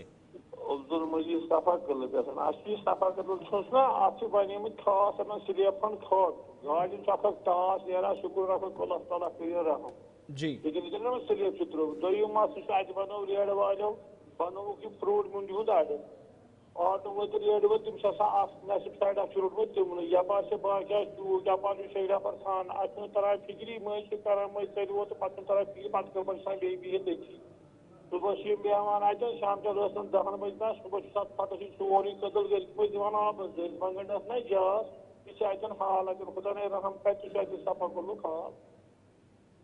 बहुत शुक्रिया सफ़ा कदल से आप कॉल कर रहे थे, इस प्रोग्राम में अपनी बात रखी। आपके मसाइल, आपका सवाल कंसर्न लोगों तक पहुंच गया है। बुनियादी मसला है, ख़ास तौर से जो इलाके के ज़िम्मेदारान हैं, MLAs हैं, उनकी भी एक ज़िम्मेदारी बनती है वो इन बेसिक इश्यूज़ पर ज़्यादा फोकस करें, बजाय इसके कि हाई लेवल मीटिंग्स में जाकर बाद में आप एक पेपर लेकर जाएं, उसको डिस्कस करें। नेक्स्ट कॉलर, हेलो, नाम बताइएगा, कहाँ से? हेलो, वालेकुम अस्सलाम, कौन साहब, कहाँ से? शेखपुरा शांगस अनंतनाग से सर। जी बताएं सर। यहाँ हमारी एक वाटर सप्लाई स्कीम है, गगरेबल पख्तूनपुरा शेखपुरा। अच्छा। गगरेबल यहाँ एक पति है सर, पिछले 3 महीने से यहाँ पानी नहीं आ रहा है, पाइपों में कहीं पे पता नहीं क्या प्रॉब्लम हुई है, और हम बार बार मुलाजमीन से फोन करने पे मजबूर होते हैं। हर दिन 10-8 फोन उनको करना पड़ता है, तब कहीं जाके 4-5 दिन के बाद पानी आता है। सर इस मसले को थोड़ा हाईलाइट करें। जल शक्ति के जिम्मेदारान तक आपने बात पहुंचाई? सर बार बार डिस्ट्रिक्ट ऑफिसर तक कोई समाधान इस मसले का नहीं हो रहा। बहुत शुक्रिया, जावेद राणा साहब तक आपकी बात पहुंच गई है। शांगस, अनंतनाग, जो शांगस के इलाके हैं और मुख्तलिफ इलाकों में वाटर सप्लाई स्कीम असेंबली तक भी ये बातें गूंजी, काफ़ी सवालात उठे। बहरहाल कंसर्न मिनिस्ट्री तक आपकी बात पहुंची है, हम दोबारा इस मसले को उजागर करते रहेंगे और कोशिश करेंगे। नेक्स्ट कॉलर हमारे साथ हैं। हेलो हेलो हेलो हेलो, नाम बताएं, कहाँ से? आसिफ साहब अस्सलाम वालेकुम। जी हाँ सर, आसिफ साहब मैं एक्चुअली खानियार से जान साहब बोल रहा हूँ। जी जी बताएं। हाँ सर, एक्चुअली एक थोड़ी सी पहले मुझे सजेशन है, आप मेरा रिक्वेस्ट है जो टूरिज्म के स्टेक होल्डर्स है ना जी, आप उनको थोड़ा अपने चैनल पे बुलाइए, क्योंकि डिस्कशन बहुत है, बातें भी बहुत है, क्योंकि 2-3 मिनट में टाइम नहीं मिलता है कुछ बात कर सकते हैं। ये मेरी एक सजेशन है, आप थोड़ा अपने चैनल पे बुलाइए स्टेक होल्डर्स को। एक सजेशन ये है जी। दूसरी सजेशन मेरी ये है, जो अभी जो हज कमेटी का सीओ साहब अभी बात कर रहा था, जो एक वीडियो हो रहा है, वीडियो वायरल हो रहा है हाजियों बिल्कुल, वो सीधे तरीके से वो खारिज कर रहे हैं। वीडियो में जो वो दिखा रहे हैं, वो कह रहे हैं कि साफ सफाई उनको खुद ही करना है।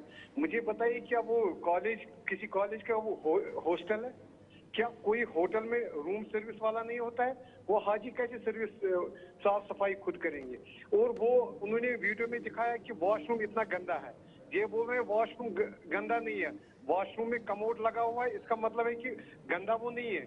कमोड से ही खाली वो उसको हम माना जाएगा कि नहीं ये सही है।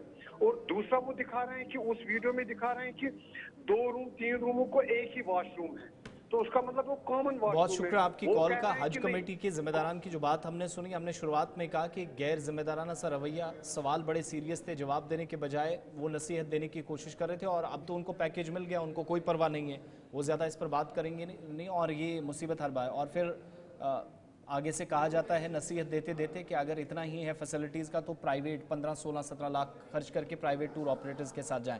बड़ा अनफॉर्चुनेट पार्ट है। ज़रूर चीफ मिनिस्टर साहब के नोटिस में भी ये बात लाने की कोशिश रहेगी, और जो पहला आपका मशवरा था ज़रूर हम उस पर बात करेंगे मंथन करने के बाद यहाँ विद इन ऑफिस अपनी टीम के साथ, और उसके बाद ज़रूर वैसे भी हमारे प्रोग्राम्स श्रीनगर से कॉन्टीन्यूसली चलते ही हैं, तो स्टेक होल्डर्स को कनेक्ट करने की, अपने साथ जोड़ने की, उनका फीडबैक लेने की मौजूदा हालात पर। और पिछले 3-4 दिनों में काफ़ी प्रोग्राम चले हैं, शायद आपने मिस किए होंगे, मगर दोबारा आपकी तजवीज़ सर आँखों पर, ज़रूर इस पर बात करेंगे और हर किसी को बोलने का मौका मिलेगा। ये प्लेटफॉर्म आप सबके लिए है। नेक्स्ट कॉलर, हेलो हेलो जी, नाम बताइएगा, कहाँ से? जी बताएं। हेलो, आपकी आवाज हम तक नहीं पहुंच रही है। चलिए नेक्स्ट कॉलर, हेलो जी जी आदाब जी, आदाब सर। सर गुड मॉर्निंग, हमारा जी बताएं। सर मैं कुलदीप बोल रहा हूँ स्टेट डिपार्टमेंट से जी। तो हमारी फाइलें जो कोई 5-5 साल से सेक्रेटरी में पड़ी है, हमें रेगुलर नहीं किया जा रहा है। किस डिपार्टमेंट की? स्टेट।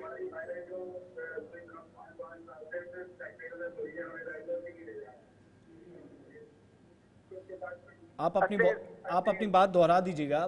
किस डिपार्टमेंट के अंडर आपकी फाइलें हैं? सर अभी फाइनेंस में भरी हैं।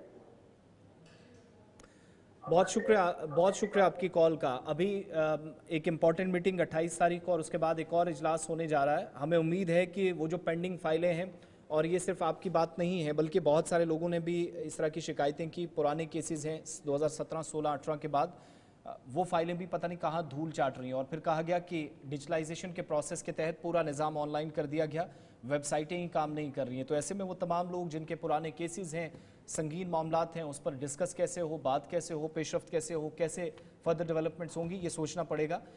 कुलदीप जी बहुत शुक्रिया, आपका सवाल हम तक पहुंचा है। अथॉरिटीज़ भी ज़रूर आपकी बात सुन रही होंगी। Thank you so much join करने के लिए। लास्ट कॉलर हमारे साथ फोन लाइन पे। Hello ji. Morning time school education department कोर 8:30 to 2:30 बजे तम 2:30 बजे तूत गर्म तूत hot mid of the day यह कम से कम 8 बजे तो 2 क्या सठा तम सात बच्चे सारी नेट गमुत वैन मज अर्ज क्या अत गो नजर सनी ग। बहुत शुक्रिया आपकी कॉल का।